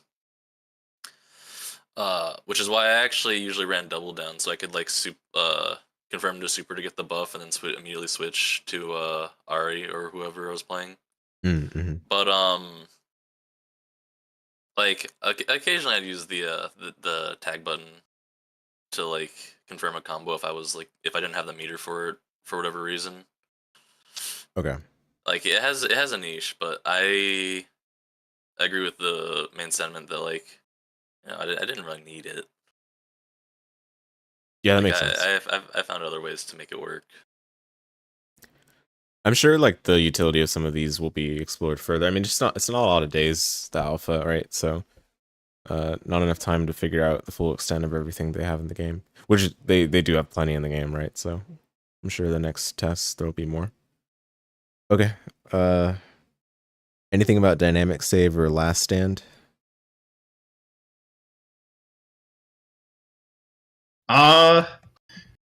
It is kind of interesting that Last Stand is probably one of the weakest comeback mechanics, quote unquote comeback mechanics that we have seen in tag games recently. I don't know. I feel like that take is like people are saying it's like super strong. People are saying it's like super weak. I don't really think we know yet. I think the damage is significantly lowered for Last Stand. I didn't even know how to access it to begin with. So So if you're under half health on your last character, you can call it. It's basically like an assist, but like if your assist like you did a super instead, but like it wasn't really a super. Yeah, and then it's on a 10-second cooldown once you have access to it. okay, I guess that's not so bad. It's all right. I mean, It's all right, but it definitely feels a lot weaker than. Well, I mean, it sounds like super weak, but it doesn't feel as useful like just having assist, which I yeah, know by design, but it also feels a little more underwhelming than a lot of other like comeback mechanics that exist. I in prefer this modern tag because like fighters. I don't know why the versus games needed to have like insane comeback mechanics. They're just Yeah, ridiculous. Like X Factor, cross plays, what is it, sparking, whatever. Like Yeah. I would like actually give these like games a shot, but like oh my god, these are just so dumb. I hate using them. yeah. I think it's fine that you lose a time your toolkit without getting much in return for these games. It's just interesting to see. Yeah, I think it's honestly fine as it is. Okay. yeah, it's I don't alright. think I don't think the person who lets their first character die should be rewarded in any way. Dude, it's crazy. X Factor is just a win condition. It's not even a comeback mechanic. It's actually just a win condition in Marvel 3. Yeah, shit is stupid. Okay. Well, and dynamic save is the burst, right? It's the burst. Oh man, when you bait dynamic save, it's so inconsistent of like how your opponents will bounce. Sometimes they'll bounce off the wall, sometimes they don't. It's so inconsistent. I don't know why. Is that Yeah, I significant though? definitely I'm dropped not- more than a few combos after baiting a burst. I never bothered to bait it. Like, it doesn't feel very easy to bait it. So really, you just like if they do a bad burst in the air, that's free, and then like well, yeah, but if like you can still call your tag and then like tag them out and block it that way as well. yeah, but again, they have to do a bad burst in the first place. No, that's not entirely true. Like you can hard read it with like the tag and then immediate like a handshake. Yeah, I suppose so. But like again, the bounce is nasty. I don't know. I feel like they should like go upwards instead of bounce off the wall, and then you just like have like under night the oh my god, what's the mechanic called? Veil off? CVO. Yeah, no, maybe. Which one are you talking about? I'm looking Veil at- off? It's the one where like you explode and they you- like bounce you ex- really high yeah, upward. you explode and then you can like cash out all of your meter. Yeah, Oh, into, like, yeah, max level. That's CVO, yeah. Yeah.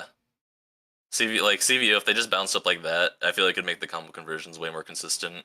Mm-hmm. Yeah, it should be just like a universal type of like bounce instead of They should variable. they should go up, not off the wall, because it doesn't feel great to like beta burst and then just have your opponent fly past you. Mm-hmm. Okay, makes sense. But I do like I mean, burst feels pretty good. Baiting bursts feel pretty good, just despite inconsistent follow up sometimes. I like it. It's a fun mechanic. I wish I could throw them. That's my guilty. That's like That'd my be guilty fun. gear. It wouldn't be good, but it would be fun. Oh, it would be so fun. So Comerican here is saying you bait it like GG burst, but it feels so inconsistent to punish it. Trying to punish feels wonky since the launch is so high. You just ended up doing baby punishes to not drop the burst bait combo. Fair enough. Yeah, exactly. Yeah, fair enough. You know, when you're trying to impose the psychological damage or the psychological effects of, you know, removing from them their get out jail free mechanic, right? It makes a difference whether you're able to get huge damage or not, because that's something that you have to like incorporate in your conditioning of your opponent, and then it just lets you do whatever you want after that. If you kind of let them dwell in the realm of your choosing. Throwing bursts would be so much fun. Okay. Yeah, I don't know. I mean, would you even get that much health throws? Yeah, I guess it'd be psychological damage as well, because you can't really get much. I would be fine if when you bait a burst, I would be fine if it's variable if the moment is like very big and slow. But right now it's just way too fast for the player to like process anything when that happens. Okay, bro. Yeah, go ahead. We're still talking about the burst, right? Yeah. I feel like that's kind of that's kind of the point. It's supposed to be like, if you want to call it out and like bait the burst, it has to be more of a read. It shouldn't be like something reactable, in my opinion. Oh no, I meant like when the actual baiting happens, like when the player gets actually baited, right? I'm talking about like the hit stop or the moment when that actually happened. It should be like a lot slower compared to what we have right now. So it would be easier to convert into other stuff. I see what you mean. Yeah, it does feel pretty fast when like you have to. If they want the bounce to be like variable like that, it should be a lot slower when that happens. Yeah, by the time like the animation goes off, they're already bouncing off the wall. You're right. Yeah. I guess I do agree with that then. I don't know. I still feel like all those problems would be fixed if they just bounced upwards instead of like away. But yeah. I mean, it's an alpha. They'll probably change it or make it consistent. Yeah, I mean, this is still good to identify though, because you know this is only something you get a sense of as you're playing, right? Like burst theory is not really a tangible component of playing like any fighting game, but people do lab like burst punishes. But in terms of like the act of baiting a burst, it's all like instincts within like the game that you're playing against the opponent you're facing. So if it just doesn't feel like rewarding or consistent, then I'm sure they'll address it if they are aware of it. Okay. Well, yeah, thanks folks for the in-depth discussion on the controls. That was quite nearly an hour 20 minutes spent on that, so excellent. Shall we move on to the characters and further beyond things like that in 2XKO? That sounds good with you guys. So the cast of characters right now is 8 characters right now. Is that so? 6, 5. and then we have Jinx 6. confirmed. Yeah. Oh my goodness, 5. So like 7 confirmed? No, it's 6. It's 6. 6 were playable 6. during the alpha. Well, I sure do hope that they're gonna have more than that on release. I think they're planning 12, I think they're 14 confirmed. on release. I think that's what they've said that. Well, still, I mean that's a pretty It's a bite-sized Skullgirls roster cast. size. Yeah. Skullgirls was 8 on release. Yeah. Yeah. It's And a then- tag game. It'll be fine. It's Riot. There's no way they don't have like a day one season pass to sell more DLC. They're not doing that. They're not? This is a Riot game. Have you played a Oh. Riot game? Yeah. They don't do like DLC like that. Really? I thought. No. Okay. No, you can buy them with currency. I see. And currency is usually really easy to farm anyways. Yeah, for a free-to-play game like this is going to be, it's gonna definitely be It's all currency-based. skins. Yeah. You're right. I was thinking of. Never mind. I mean, still though, launching with how many characters? 6, 7. That's quite a disappointment, I must say. Based on the way how character select is slotted, it should be around like 12 to 16. On launch. Yeah. Wow. Oh, how our standards have fallen then. I think they just want the game out and then they can just support it for a long time. I mean, I think more importantly, they need to make sure the game is polished when it's out. I'm sure they'll figure that part out. The character roster, I feel like it's not the biggest deal. I don't know, man. This game's been in development for Yeah. nearly 7 years now, and it's gonna get released next year, man. And this is the alpha that we have right now. I don't know, man. Yeah, I mean, it's one thing if you have 6 very deep characters that have expansive movesets that people can really run a lot of things with. But I haven't gathered that from what I saw in footage. So far, 3 of them are deep out of the 6. Who are those 3? Echo is definitely the most like developed character out of. Echo, Yasuo, Ilaoi are like Yeah. the ones that you have like a lot of sauce to do. Yeah. The other 3, not so much. Mm-hmm. So yeah, I mean, so in the League roster, like I'm thinking of League of Legends in its own context. Every champion has, obviously the same moveset, so to speak. Not really though. There are some very transcendent exceptions, like Aphelios or Kiana, like characters that are just playing their own game and have a couple more moves to compensate for that. But for the most part, every character's got the basic attack. They've got the 3 abilities, and then they've got the ultimate, right? And it's basically how can you make the character interesting out of that mold, and then go from there. Like, people figure out the meta, the gameplay for them, etc. For a game like this, you have like basically just the designs from League that you can work off of, and then from there, it's a matter of seeing if you can kind of fit like traditional fighting game archetypes into them as much as you can, while still making their movesets like unique or interesting to play. But from what I gathered, it didn't really feel like any of the characters were trying to be like a fighting game archetype. They were just trying to have, some recognizable League moves, but then aside from that, it's just the universal mechanics pretty much that do the rest of the heavy lifting. What's the sense that you guys get from the characters you've played, or like, any thoughts that you have that they should make changes to certain characters or the characters you found most interesting? What do you guys think? I am very disappointed that this is Ari's second iteration, and yet she combos the way she does. Oh my god, her combos are so boring to do and so boring to look at. I cannot stress that enough. I genuinely think they make the waifu characters easy, like super easy on purpose.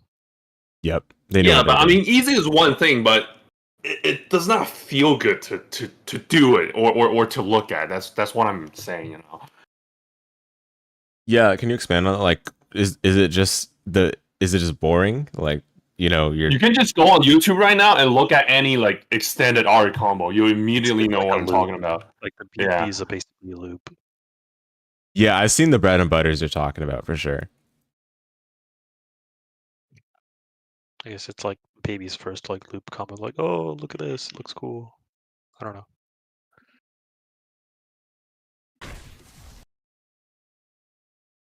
and it's whatever. I'm sure they probably intended for her to do more stuff, especially with like the air fireball and the air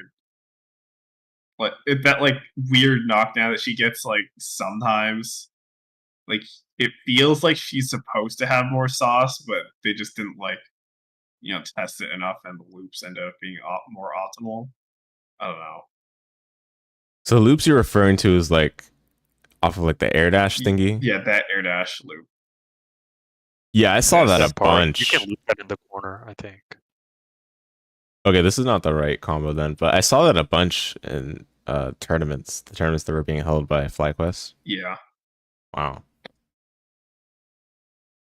I want the true zoner character to like hurry up and Yeah, come out there's no already. zoner in yet, so I was kind of like But really disinterested. they in do that. have one planned. Someone like leaked the archetype tags for Yeah, the release roster, and there is one zoner. And I feel like I do actually kind of want to play the zoner in this game. I wanted 2 zoners, but I guess 1 will be fine. There is one character I'm looking forward to them adding if they do. Fiora. That's my favorite League character. And I think her moveset is just perfect for a fighting game. She's already Yeah, she's got the riposte, the parry, she's got the lunge, like it's like a dash forward attack, and I'm sure that can be used for not just neutral, but if you put an assist behind that, that's like your pressure starter too. Um, and then I think currently her other abilities are like a movement speed boost and um like applying like a marks. I can't remember her latest iteration of her moveset, but that would like be super interesting to incorporate like in the context of the 2XKO fighting game. Thought the ultimate mark would be cool. Like you would have to hit them high, mid, and low to like redeem like the buff or whatever. Yeah, like psychologically, Who does dude. that sound like? Oh yeah. Real. Yeah. Oh yeah. give her old ultimate back as a callback to their old iteration. I mean, her old Slash- ultimate would be pretty boring though as a move, right? Or just like a probably be super. like a Well, I mean, super. as one of the super, I mean. Okay, yeah, Super. that makes sense. As a super, it would make sense. No, but yeah, I mean, yeah, you're right. That is very Azrael-esque. I mean, I think they could still incorporate it in an interesting way though, because for the what's it called, the lunge, it procs like the marks more easily, right? So they can use that. Like if let's say like you use the lunge to dash to the other side of the opponent while they have all the marks on them, that counts as like hitting them on that side, even though they might have blocked it. Like if you hit the lunge during like this install or whatever, then it's like counts as hitting that mark. That would be cool because I mean, obviously, like there is going to be the psychological component of like, oh yeah, I know that they can only win with scissors, so I'm just going to defend against scissors, kind of thing, right? You just do the other option the whole time. Yeah. Yeah. But like if they're not going for the marks, then they'll always open you up with the other option that doesn't hit the marks, but it will still open you up. So I think the psychology of that would be really interesting. It'll be really cool. Yeah. Mm-hmm. So that's one thing I'm looking forward to for sure. I know Impaired Ice Rat mentioned a lot about Braum. When I played this character in League, like it's like very slow character, but has powerful attacks and does well to support the ADC in the bottom lane. Did you get that sense in this game where he's like feels like he's good at assisting the point character? Or he's definitely slow and he definitely has powerful attacks, but in terms of assisting the point character, it's really bad because he functions worse as a tag if he doesn't have his unbreakable buff by like a substantial amount. So the idea, like, if you're playing Brum, you really want to have him as your point character so you can get him to you can get his unbreakable buff and then tag him out, and then you're chilling. But the problem with that is that you have to play Brum as your point character. So it's very awkward, and I hope that they, I don't know, make it. I don't even know how they'd go about changing that, but it doesn't feel the best. Like,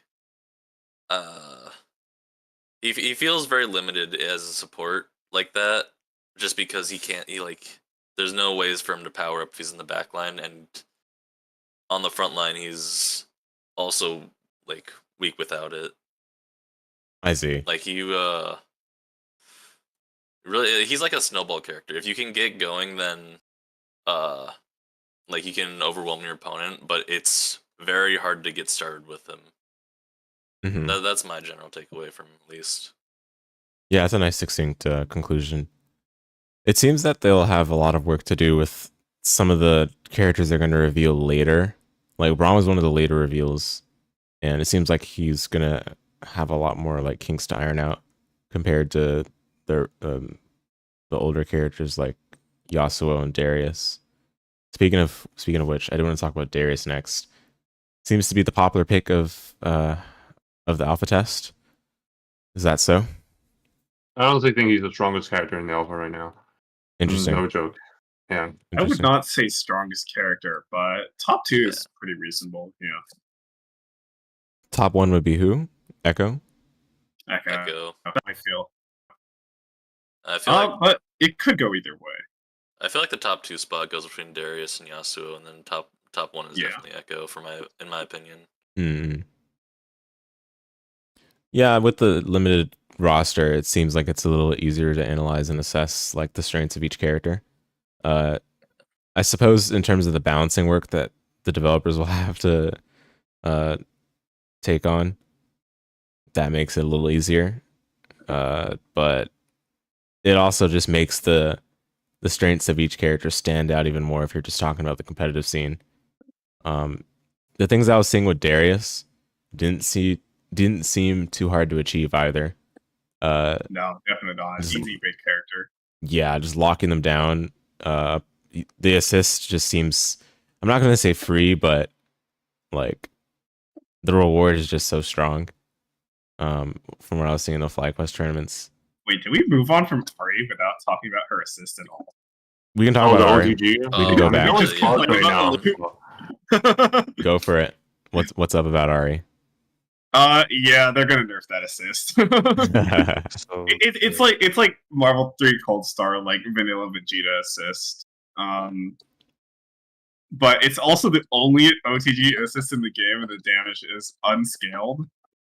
that's a bug, So though. Yeah, that's a bug. yeah, they're going to nerf that for sure. But it is kind of interesting, even if you ignore the damage scaling bit and you're like, oh, they're going to fix that. It is kind of interesting that by design it's the only OTG assist in the game.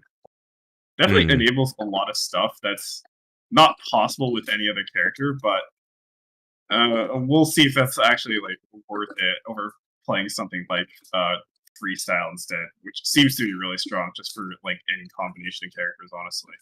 Yeah. I mean, the number of permutations for the Purge, we're gonna get into that after this, but it'll probably open up the meta a lot more than we can think of right now. Okay, thanks for catching that and pointing that out. Back to Darius. So yeah, how does he play?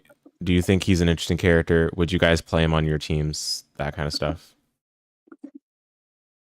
I played him. He's pretty easy, pretty fun. I don't know. Big damage, big chip Same. damage. Yeah, Big chip damage, only reversal in the game so far. Yeah. only unique reversal that is. Yeah. That debuff is just like, it is absurd. And its jump age, holy crap! It reaches. Yeah. It reaches deep in your soul. You get hit randomly by it like all the time. Yeah. And then his ground game, like it's really simple, but it's just a strike throw. You gotta guess for your life. I love that I appreciate command grab. that.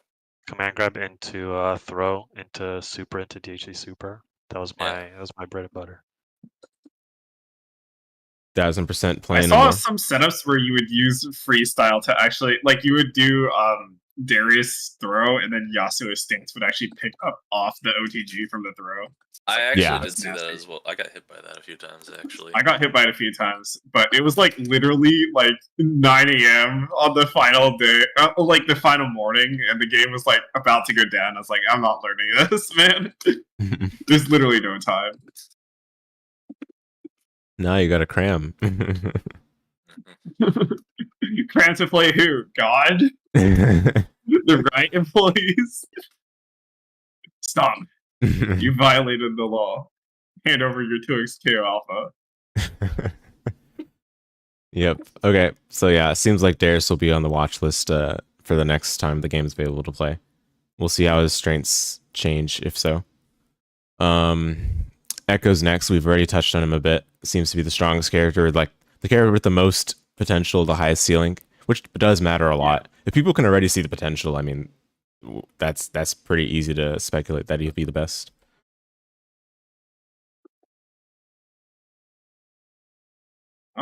God, what have you said about Echo that hasn't already been said? Definitely the strongest solo mix in the game so far. Like, character was definitely designed to mix you.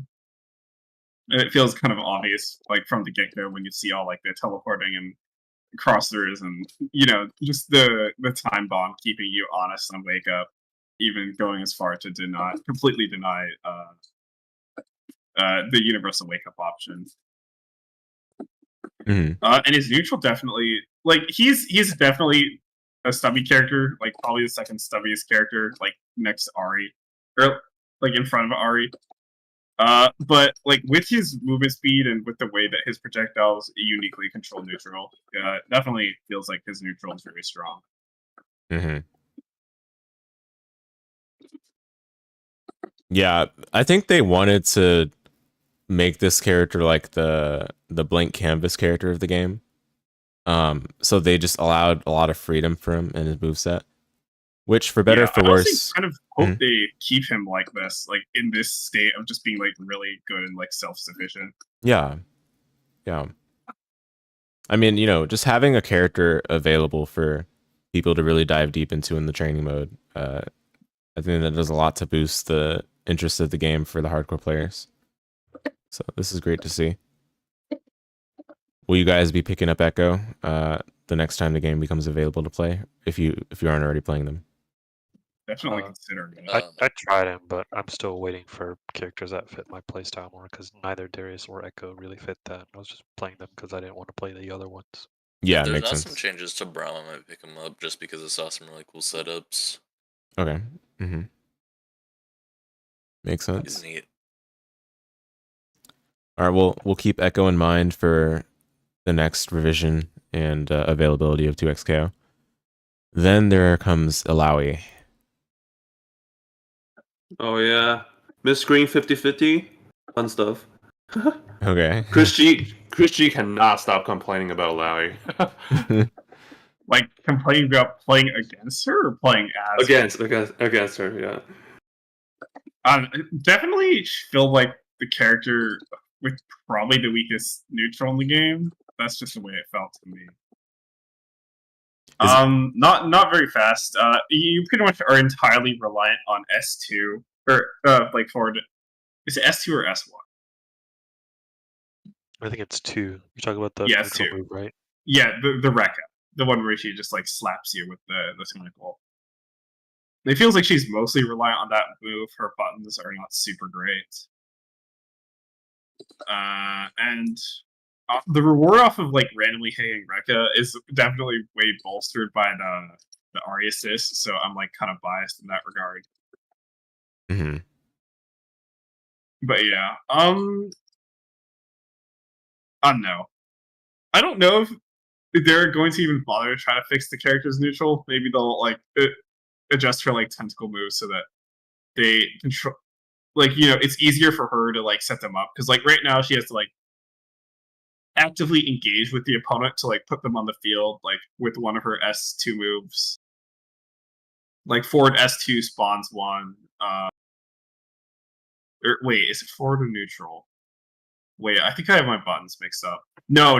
The Rekka is forward S1. Forward S2 is the overhead. And then neutral S2 is the little like charge forward. But yeah, all of those moves are like committal and like they need her to like engage with the opponent heavily to like put them up. So I think it'd be interesting if they experimented with letting her just like put down tentacles like just from a neutral state rather than like forcing her to make contact with the opponent. Okay. But yeah, definitely huge damage when paired with the right partners. But like, and like that super of hers, the setup super where she puts on tentacles, definitely does have a lot of potential. I saw it used with like a Darius bleed to do like a chip TOD, which was really funny. Oh my goodness, Chip's touch of Nasty. death. Yeah, it's pretty messed up. But again, I think we'll have to see. someone what posted they that fix. in the text channel. Yeah, I think they did. It was probably Yeah. Simon. I feel like it was him posting it, but probably one of the characters with that super that will benefit from Double Down the most, next to Braum, you know, getting that one super that gives him Unbreakable. Definitely, it feels like she's the kind of character that you put on very specific team compositions, where she kind of like suffers in neutral, but like she puts you in the fucking blender. So you have a character that's like intended to win neutral and maybe gets supported like a little by her assist, and then you knock him down, and all of a sudden like Larry is the one putting you in the blender. That's kind of the way it was with like Painwheels and Skullgirls, where like she kind of sucks, but like she has the hatred installed VHC is, so she just like you play her a second and she just shits out damage, and like that's her only job. Hmm. So she it seems like she has like a niche, Alawi, but doesn't have the versatility and overwhelming strength of the characters that seem to stand out the most so far. Is that so? Yeah, that's definitely a very good way of describing it. Yeah, I think you hit the nail on the head. Okay. All right, got it. Well, we'll be keeping an eye on whether they address the chip touch of death. I'm surprised chip kills in this game, given it's a modern game, but I guess within the context of it's being a 2D tag fighter, it makes sense. Most like old school tag fighters definitely had chip deaths, and I can't say I'm against it. Honestly, I think no chip deaths is a little bit lazy of a comeback mechanic. Like that's just I don't think It'll that's also fun. make the zoner better when they exist. Yes, exactly. Like, why can't the zoner fulfill their win condition from start to finish? Why is it that they're forced to like go in and get a clean hit in a lot of these modern games? You know? Modern games have pretty much wiped out zoners. You don't have zoners anymore. You have like mid-range supply characters with like a little bit of zoning. Exactly. Yeah.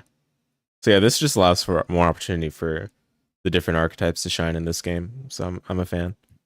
Comerican here is saying, you fished for grab a lot with her, so you can do throw to down down special to OTG for a tentacle. Yeah, that also works, and also a tentacle on screen, no matter where it is on screen, enables a meterless combo off the throw, or like a resourceless combo off the throw, which is interesting. And that even works when she's like the anchor character and has like already left the screen. Like her tentacles will still allow the current point character combo. So I don't know. Definitely could be explored more. Her tentacle allows for unscaled combos off like Darius command grab. Just another interesting utility.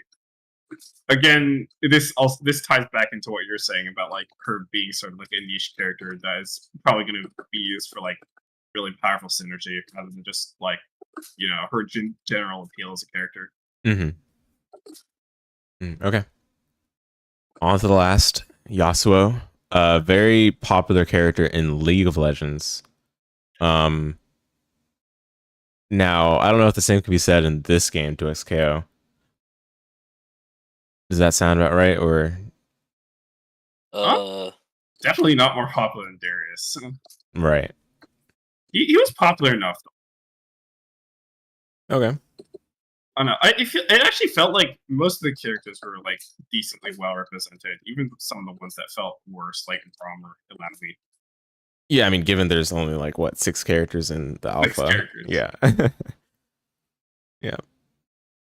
I mean, actually, But yeah, for that matter, I guess that would make it more likely for people to converge on a couple of characters, if anything, because there's so few. yeah. But yeah, anyway, Yasuo. So yeah, we already talked about him a little bit. He's very mobile. As when I played him at EVO 2023, the build that was there, he had a very versatile moveset from what I can recall. Like he had good normals, he had the stance, he had the wind wall. Yeah. Seems like you can do a lot with him in terms of his existence by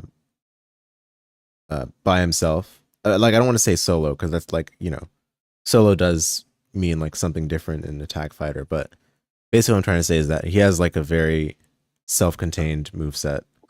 Yeah, he's self-sufficient. Yeah, self-sufficient. Although I think assists definitely do help like push up his reward. Like I don't think he would be like self-sufficient in the same where Echo is, where you can like just force like a game plan like with just, you know, his like time bomb rule 50/50s.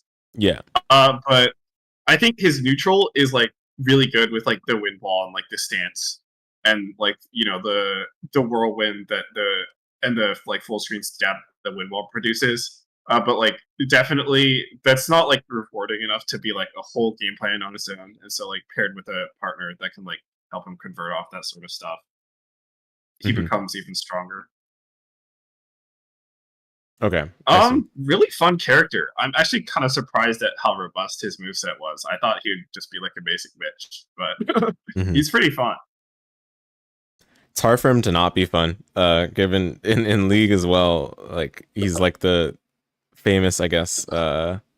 He's famous among like noobs that think they're good at the game in solo queue, because everyone wants to like be the carry. So playing Yasuo mid is like the rite of passage. Anyway, that's a tangent. Yeah, I can concur. Like again, I didn't play the alpha, but my experience playing him in EVO 2023, he felt like he had a good range of moves that were very clearly like tuned for different situations. It's like you have your your range 0 moves that you would use for pressure. You have your stance moves that you can use mid-range. You have your projectile. He synergizes very well with assist. Because, you know, I think his moves by themselves, like, I don't think he starts his own pressure. Like, Echo seems like he can just initiate his own pressure by himself, right?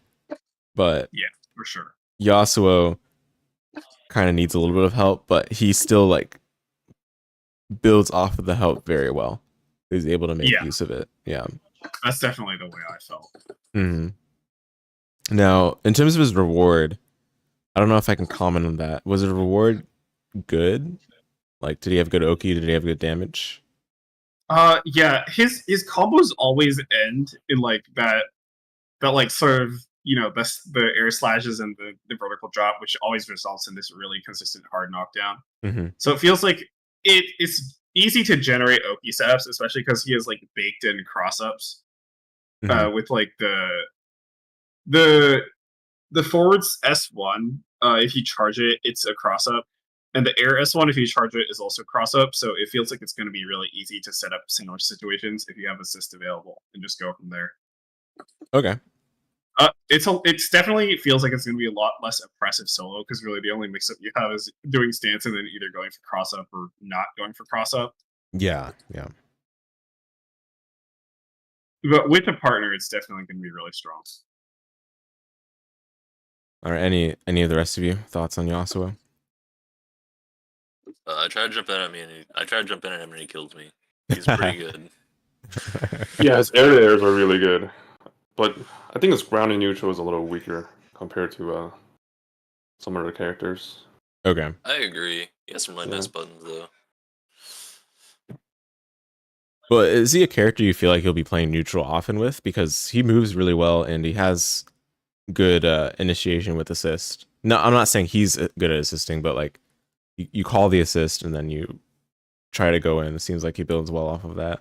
Do you feel like his individual weakness in neutral will be significant enough, or? Yeah, I think so. Yeah, I think. He was Leffen's main character until Sonic Fox convinced him to switch to Ari. Okay. Play Echo. Also, he is the game's only beam assist. Okay.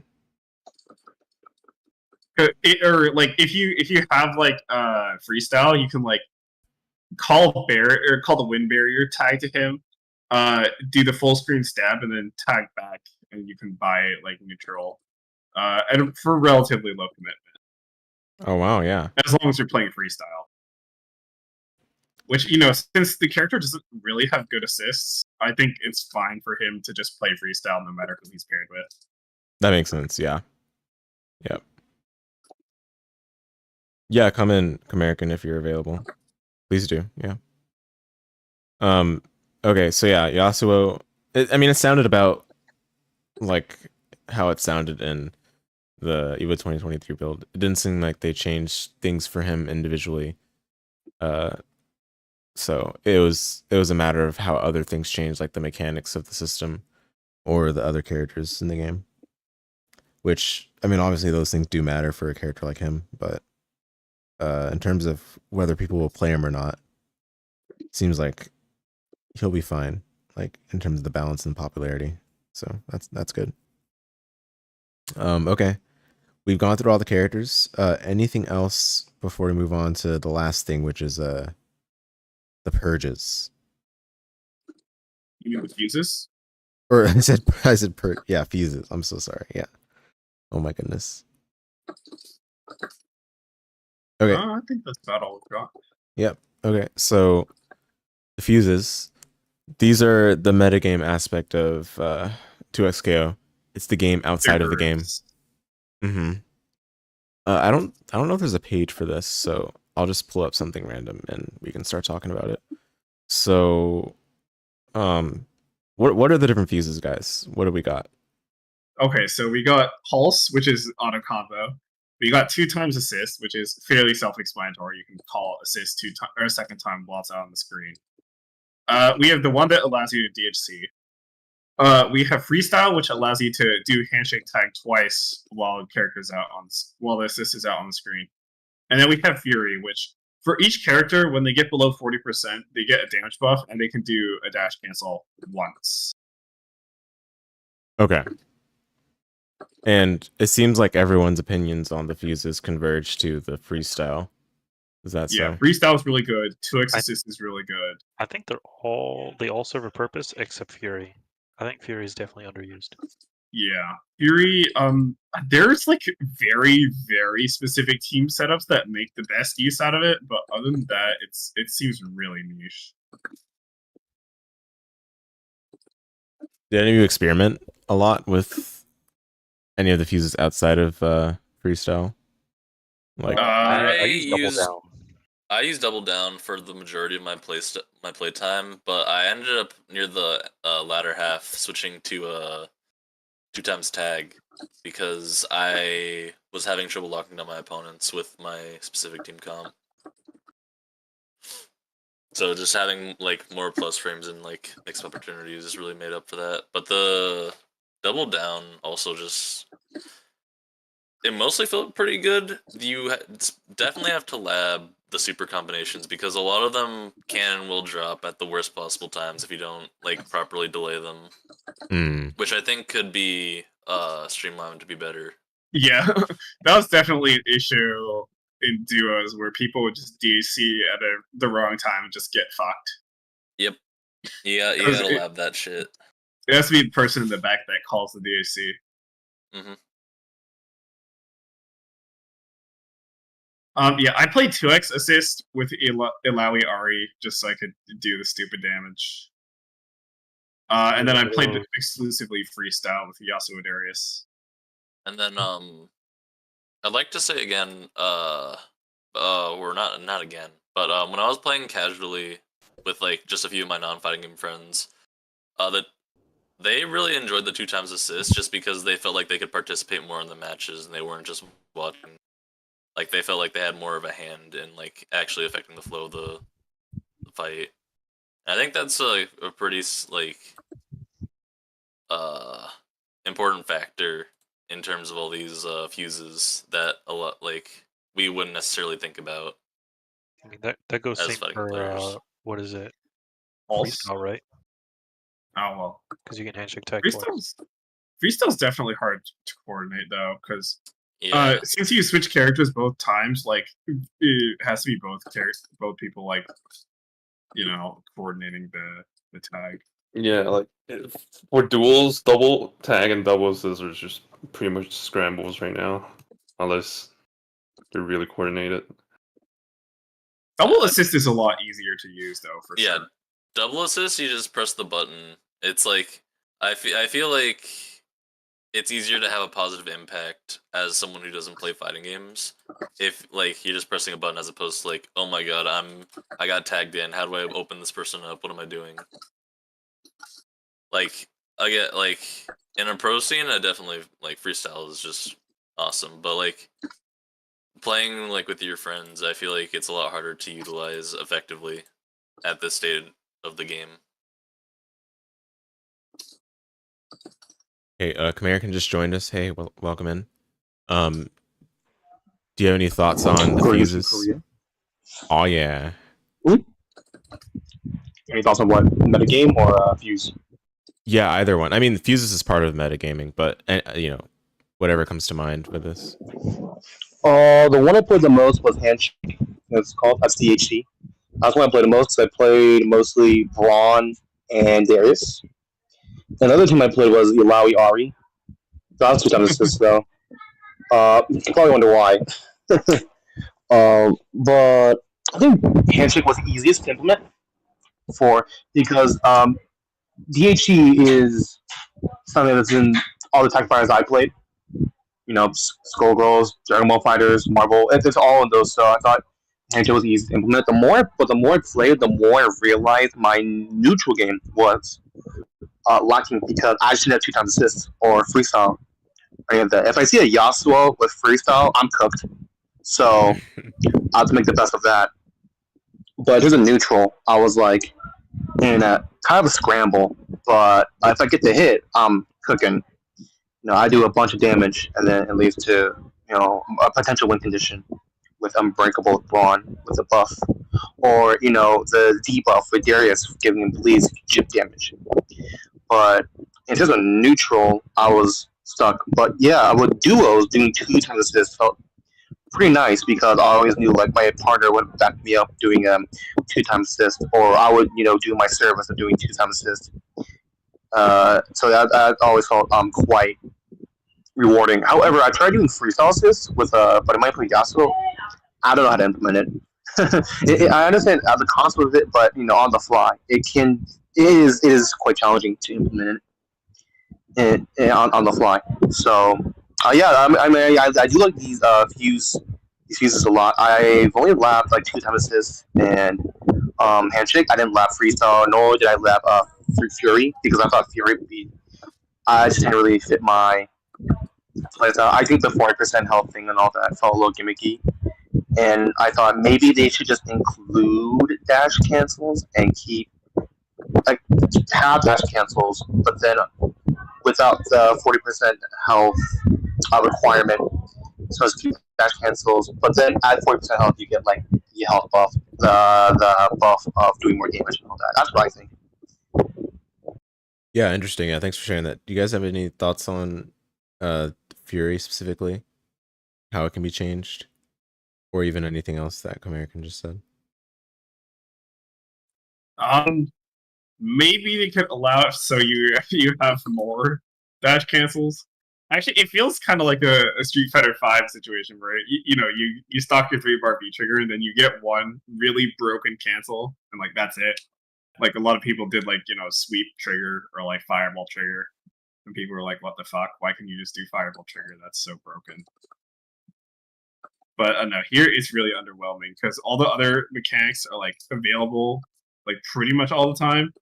But that dash cancel out of Fury, like once it's gone, and that feels really weird. I think having like multiple stacks of it would make it a lot better, like just 2 or 3. Make it like a real threat for a few seconds. Like a cooldown or something? No, like stocks. So like you just once you enter that like health zone, you just have 3 that you can use whenever you want until your Yeah, character that would be dies. really interesting. People trying to fit in 3 into 1 combo to like 2. Yeah. Because like I feel like with that many, you could get a touch of death pretty easily. So like the character actually becomes a significant threat. Right. They did say they're trying to move away from TODs, but I definitely feel like I don't know. Maybe this is like just my own like personal bias, but I do kind of feel like I want to see this game like develop into like 2-touch territory because it definitely feels like we're right on that like we're right on the verge where it is possible to like consistently 2-touch if you get like 2 like clean unscaled hits. Yeah.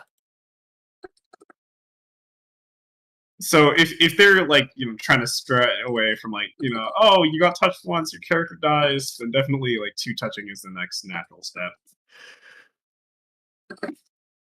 Something I'm curious about, or not curious, something that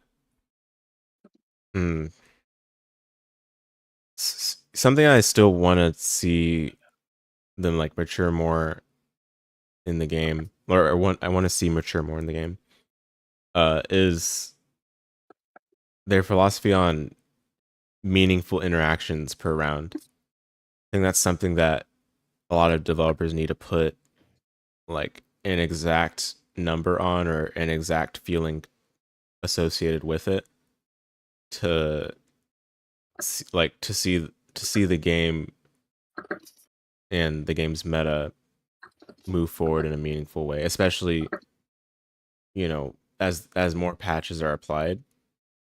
You gotta patch with like meaningful interactions in mind, because if you're gonna remove things like Ari's unscaled damage from her assist, but then keep in touch of deaths, like as a general thing, then it could be seen as conflicting or favoring what people have found with certain characters but not others, based on whether it was intended by the developers or not. Whereas I do think you can just handle these on a whole. Like, if you feel like you want to enable touch of deaths, you can just limit the situations they're made available in. Like, if it's a pretty egregious situation that causes the touch of death, and that situation is like fine enough to have lead into a touch of death, then so be it, right? But if it's a commonality where it's just like, oh, you got mixed, and then it leads to an unfavorable defensive situation where if you lose it again, then you just die. Then that's something they should figure out.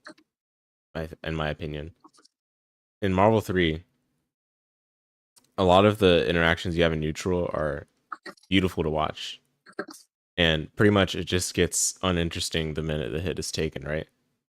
But the thing with Marvel 3 is that you can also kill with the basic interactions based on how they structure the damage scaling in that game. Like, they want you to do the light, medium, heavy special jump, medium, heavy special knockdown, and then OTG super, right? And that does a lot of damage on its own, no matter what interaction you scored from that. Whereas in 2xKO, it feels like you need you need to have conditions like you need to have your assist available, you need to have the meter, blah blah, right? To be able to score like the touch of death, but they're still removing it, even if the conditions required to make it happen are not like common enough. I don't know. Like, I'm very much rambling, but I'm trying to find like I'm trying to find what exactly their plans are for handling it and how it relates to like their philosophy on meaningful interactions, because I do think that matters a lot, for especially for a tag game. But yeah, that's my thoughts. Yeah, I mean, they do recognize the TOD problems they have currently, and they only want it to happen on like huge resource commitment. So Okay, I see. Does meter carry over between rounds? Yes. Yeah. yeah, it does. Okay. That's so interesting. it is definitely a factor you have to consider. Yeah, that does make it a big difference. Okay. Anything else about metagaming or the fuse system? Do you think things will just kind of move towards one choice with regards to fuses? No, No. Okay. I think it's going to depend on the I- team or how Yeah. people play. Depends on team. I think there's gonna be. I think freestyle is definitely going to like be the more common choice, but I do think we're going to see some variation. I think freestyle for like the people who want like more mix, and then like 2x or double down for people that want more damage. Interesting. Yeah. Okay. Double down is also mix adjacent because you can do stuff like go into Ilaoi Super 2 and enforce mix that way. Sure. Yeah. Very cool. If nothing else, then we can go ahead and move on to the concluding thoughts for this episode. So yeah, guys, we talked a great deal about this game, specifically the thoughts from the alpha test. Do any of you have any general things that you wanted to get in before we finish off the episode? Like, the game's going in the right direction. Do you feel like they're focused in what they have planned for the game's balance and design philosophy? Are we allowed to talk about stuff that's not the gameplay itself, like the functionality of the product? Of course. Yeah, feel free. Yeah, I'm like, I mean, obviously, I'm not the biggest fan of the lobby system. Ever since it was announced, I was kind of dooming about it, and I think rightfully so. I saw like I have like a few like casual friends that like play like more common on the side. They're like very casual, like fighting game players. And they took a look at 2xKO. They're like, "What is this? Why do I have to make a character to walk around? Why do I have to walk over to the booth to accept my match? Every other Riot game doesn't do this. This is an outlier. Why is this one so different? Why is it like that? They don't want to care about they don't want to interact with other people. They don't want to spectate the other matches. They don't care. They just want to play the game. Yeah. And the fact that you can't really do that is I don't like that. I don't know what they were thinking with that. Yeah. Well, I think right now it's like that because the alpha is pretty much catered toward people who are like deep in the FGC, you know. So Sure. yeah. So when the game releases, I'm sure they'll have something like a quick play or yeah. You know, until I see it, I don't believe it. That's what I've gone by with these games because you never know. Like, oh, surely they'll add something, and then they just don't. Yeah. Fucking Strive. Yeah. Oh, this I hope- UI is placeholder. Yeah. I hope you're right because I think lobbies are cute, but I really dislike them being like the main way you play your games, like If they- casually. I think the ranked system that they have planned is also terribly flawed. Like I remember I watched their video on it. They were talking about, and it sounded a lot like Strive's floor system, but worse. No. Oh. Yeah, you had to leave the lobby. Because and they say, go oh back, yeah, if you want to just like change like the people in your, you just like leave the lobby, come back, like, or you could just matchmake me with the people in the first place, like a Oh my like a real fucking God. matchmaking No, dog. service. And Please, and God, get not this, the tower get again. this. The video they were also even saying, like, oh, if we notice that like you're playing like weaker people and you're like gapping them like a little too hard, they're gonna give you like a pop-up notification saying like, oh, do you want to move to like a different lobby? But you could just decline it. They didn't say like anything that were like you had to accept it, or you could just decline and just farm the scrubs all day. Oh boy, I wonder how that's gonna go. No. Also, the aura, like I don't like how you can have auras for like win streak because then it's like, okay, more people will dodge me, just like Strive. Thanks. Yeah. Yeah. Strive's lobby system was actually like, I guess like you couldn't with 2xK, you can't like dodge people based on like matchups. But man, this is like arguably worse, and I just astounding why people are taking this direction of matchmaking. Yeah. What matchmaking was solved decades ago. Yeah, it's so dog shit. Plus R's Plus the R's gold lobby is like standard. it's literally the gold standard. It was so good. Why can't we just have this forever? Tekken's lobbies are also pretty good if you're like just like doing like group lobby matches. But man, I cannot stand this like forced like character avatar bullshit. I like Grand Blues too. There's like a casual and ranked queue that you just get put into, and you can like all it does is show the Yeah, connection rate, and that's yeah, I it. like that. But if And you're then there's a doing like lobby lobbies for with if you want to like, friends, yeah. but those are also characters. Mm-hmm. I mean, it's another way to sell skins, you know. Yeah, Dude, it just sounds like the devs are getting like not Riot's devs, but just like devs in general for modern fighting games. They're just getting distracted by all like the allure and glitter of having. The fighting game's not enough But, like, anymore. They have to the add all thi- the bells and whistles. but the Yeah, thing is, yeah. like they market the lobby as like, oh, it's supposed to be like, oh, you have like the arcade experience, but at home it's like you can, but you can do it online. So if you never played arcades, you could get that experience. But like, it's all fake unless Yeah. you have proximity chat or voice chat. It's all fake. You're not Mhm. getting the real experience at all.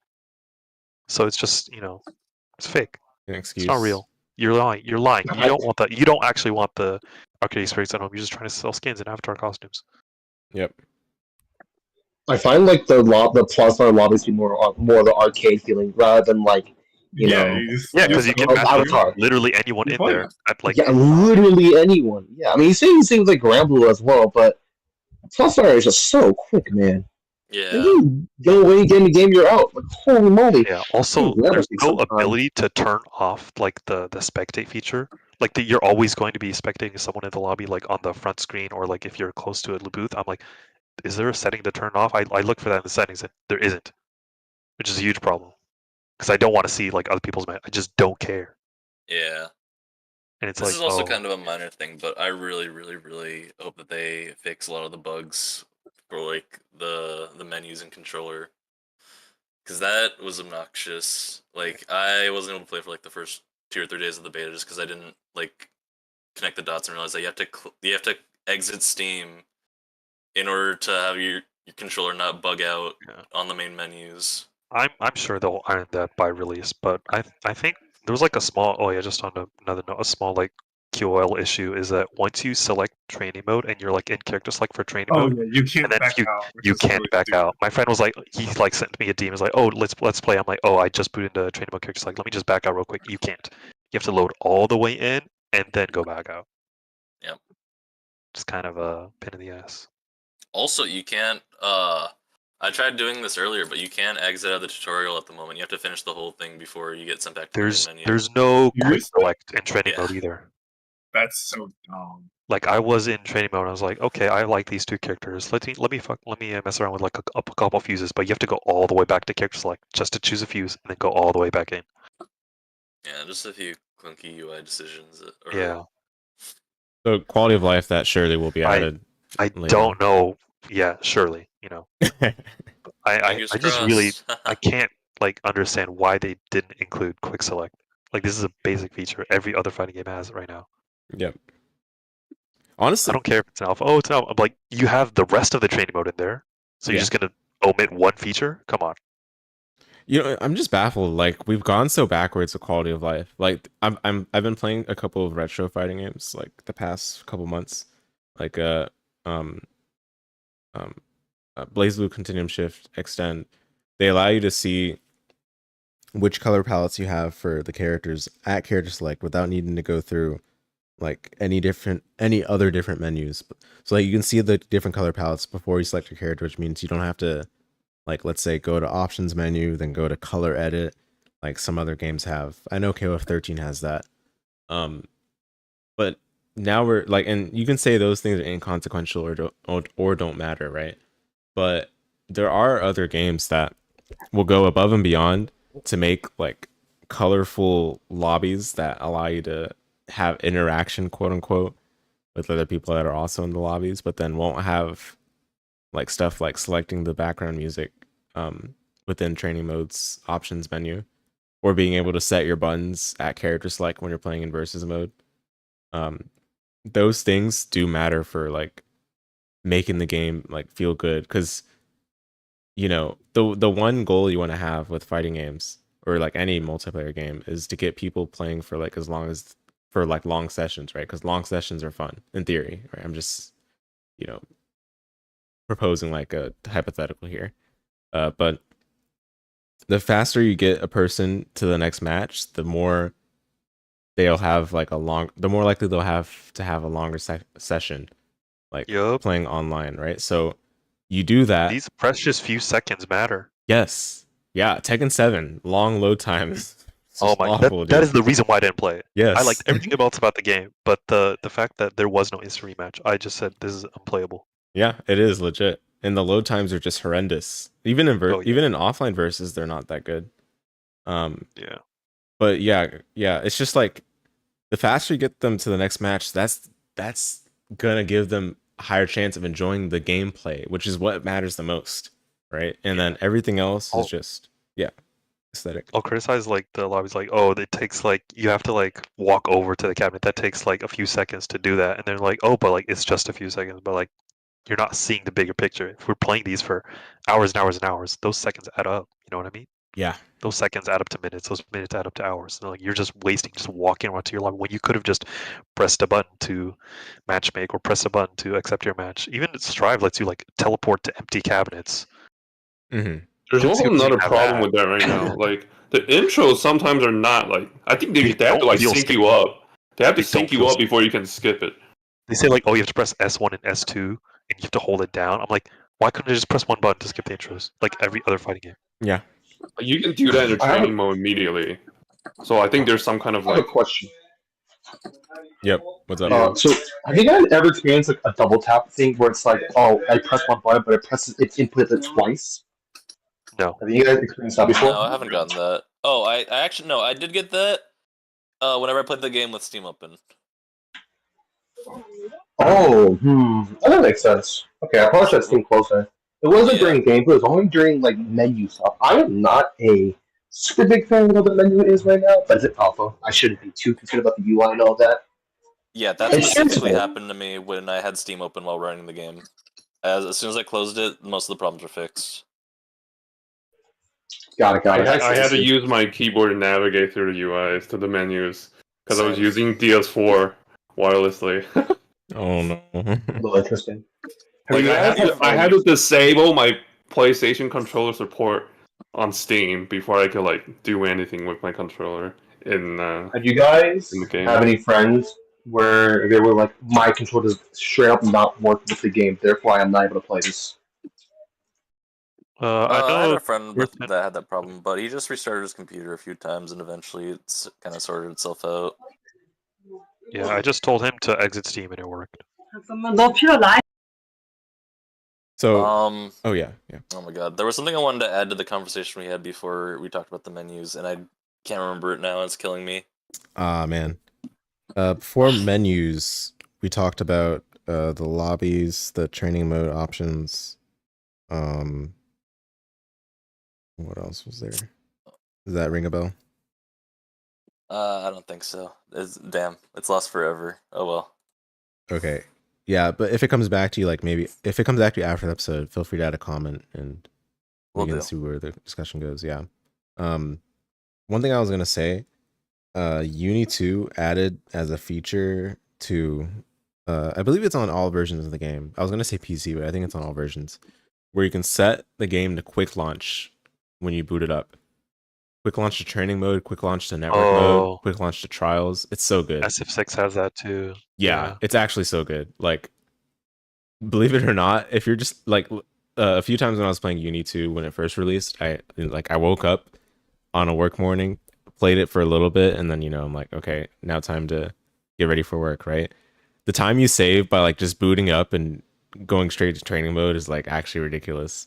I know Strive used to have the problem of like having to connect to the server and it took forever. Oh god, that was so dog shit. Yeah, at launch, right? And you have to like install a third party patch to skip the what I forgot the loading screen. With like Totsugeki, which would exactly. Yeah. The technical explanation for why you had to do that was so fucking stupid too. I can't believe they route all their servers like through Japan, I think. So like no. The reason is they make a bunch of API calls, but they remake this sort of connection for every single fucking API call. So every single time the game wants to request something, it makes a new connection instead of using the connection it's already made. Oh my goodness. So fucking stupid. I can't believe they let that. I have friends in the EU, and they say, yeah, Stripe takes like literally forever to boot up. So I just go up a snack. Like, luckily, like where all of us are like or like most of us are in West Coast, so like the distance isn't that massive. But like Yeah. the EU guys, they have it so bad. Oh, I bet. So like, that's what I'm saying. It's such a luxury. It shouldn't even be a luxury. It should be like it should be in every game. Like the ability to quick launch to whatever you want. And Launch. it's not really a bottleneck on whatever resources that 2XK would use on the computer. Like I know Vanguard might have to be running for whatever period of time it needs to run, right? Because I'm sure that's like impacting the launch time. But still, if you take me straight to training mode, because that's exactly what I want to do before, like, let's say I want to go to work, then that helps a lot for just people to appreciate the gameplay a lot more, because they're able to get to the gameplay sooner without having to deal with all the excess junk. Okay. Anything else, guys? Miscellaneous thoughts? Game's really fun. I'm kind of surprised, actually. I thought I would like it less than I did. I'd be willing to give it more of a shot if they add like more like diverse characters and they added, a better matchmaking system. Joe, did you play duos with anyone besides me? I played a bit with Ed on the second to last, or with Sofa on the second to last day. I played duos with a person and I never again. I hate duos. Fair enough. Oh, I played duos with my high school friends too, although they played the game a lot less. But yeah, I'm sure I'll have tons of fun with duos when I play with Zeryoker, though. We're gonna win Riot $1 million. I know it. I played duos with Jumpy a lot. We matched like this one other duo team as well. It was pretty fun. We were pretty even, I think. It plus slightly meaty.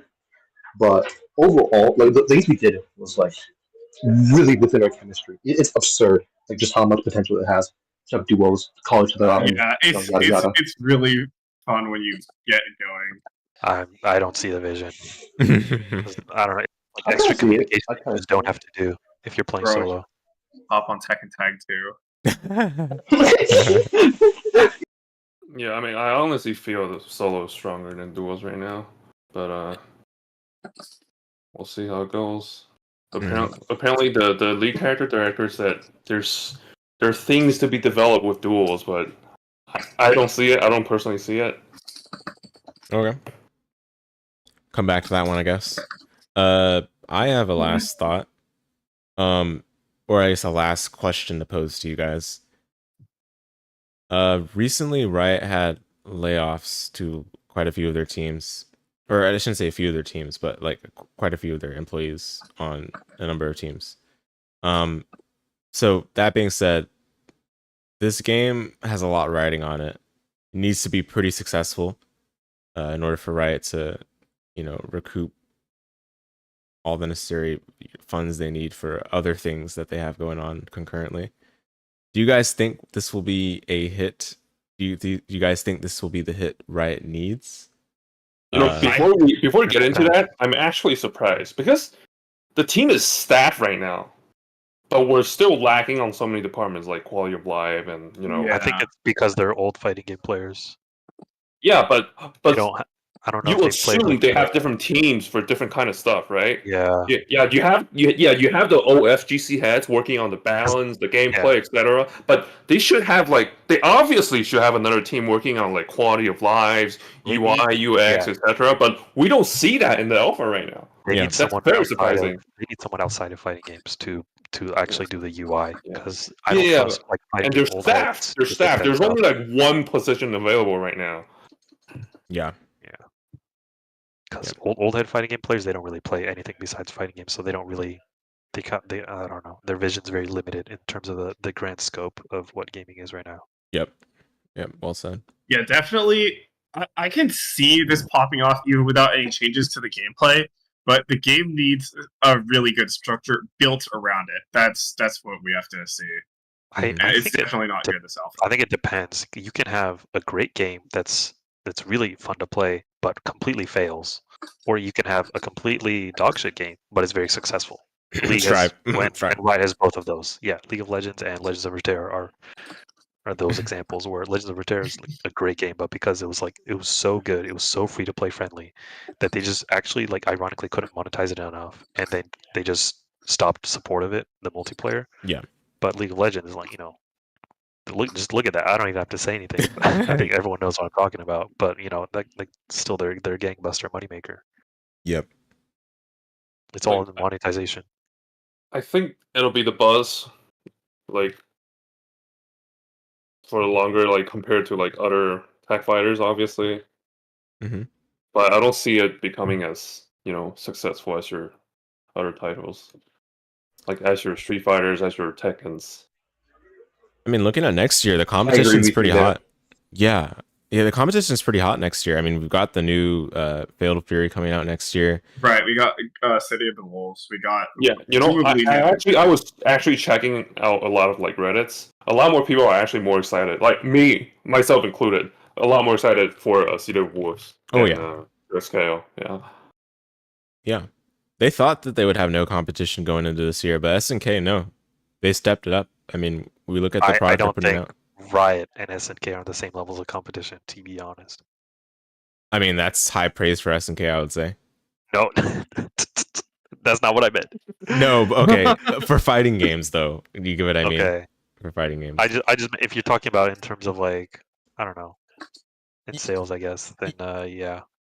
No, yeah. I mean, I get what you meant, though. Yeah. Yeah. Like the resources. I mean, Riot can just out resource SNK. They have more. They can. Money. If they want to, they absolutely can. They honestly should have. I mean, I kept saying like, KOF just has the right formula, right? For fighting games. I don't know why most developers don't try to like follow that. Because it is actually kind of weird that no one tries to emulate that. Yeah. Maybe due to lack of personal experience, because the fucking US and Canada don't play these fucking games. Yeah, because they just don't make as much money. And to think that 2XKO pivoted from 1v1s, I'm very surprised. Yeah, and it could have been a good game, man. That's crazy. We were so close. Okay, cool. Well, last chance to get in the final thoughts, guys. Anything else? Let's see. Hop on Tekken Tag 2. Oh, true. It's all down RPCS3. Get RPC I would play it if the input lag wasn't horrendously unplayable. Because it's like baked in 7 frames or something. That's kind of fun. It's crazy. Yeah, like it's. I think it's fine. Oh, that. Whatever you say. Yeah, maybe I should really, try out some of the older Tekkens. Yeah, like I always wanted to like Tekken, but it just never really clicked with me. I want to try 5DR, but I never got around to it. I'm trying to that 5DR Devil Jin. Hell yeah.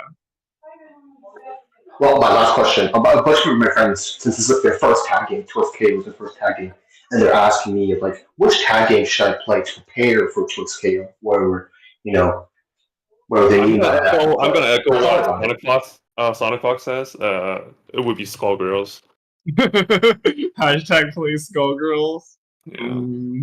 I mean, that makes sense. They definitely got ulterior motives. They're literally a paid show. I feel like if they wanted to specifically pick up like the feel of 2XKO, putting a few hours into BB tag wouldn't hurt. Although I do like it's hard for me to recommend that game. Oh yeah, I think everyone's in agreement there. Yeah. Okay.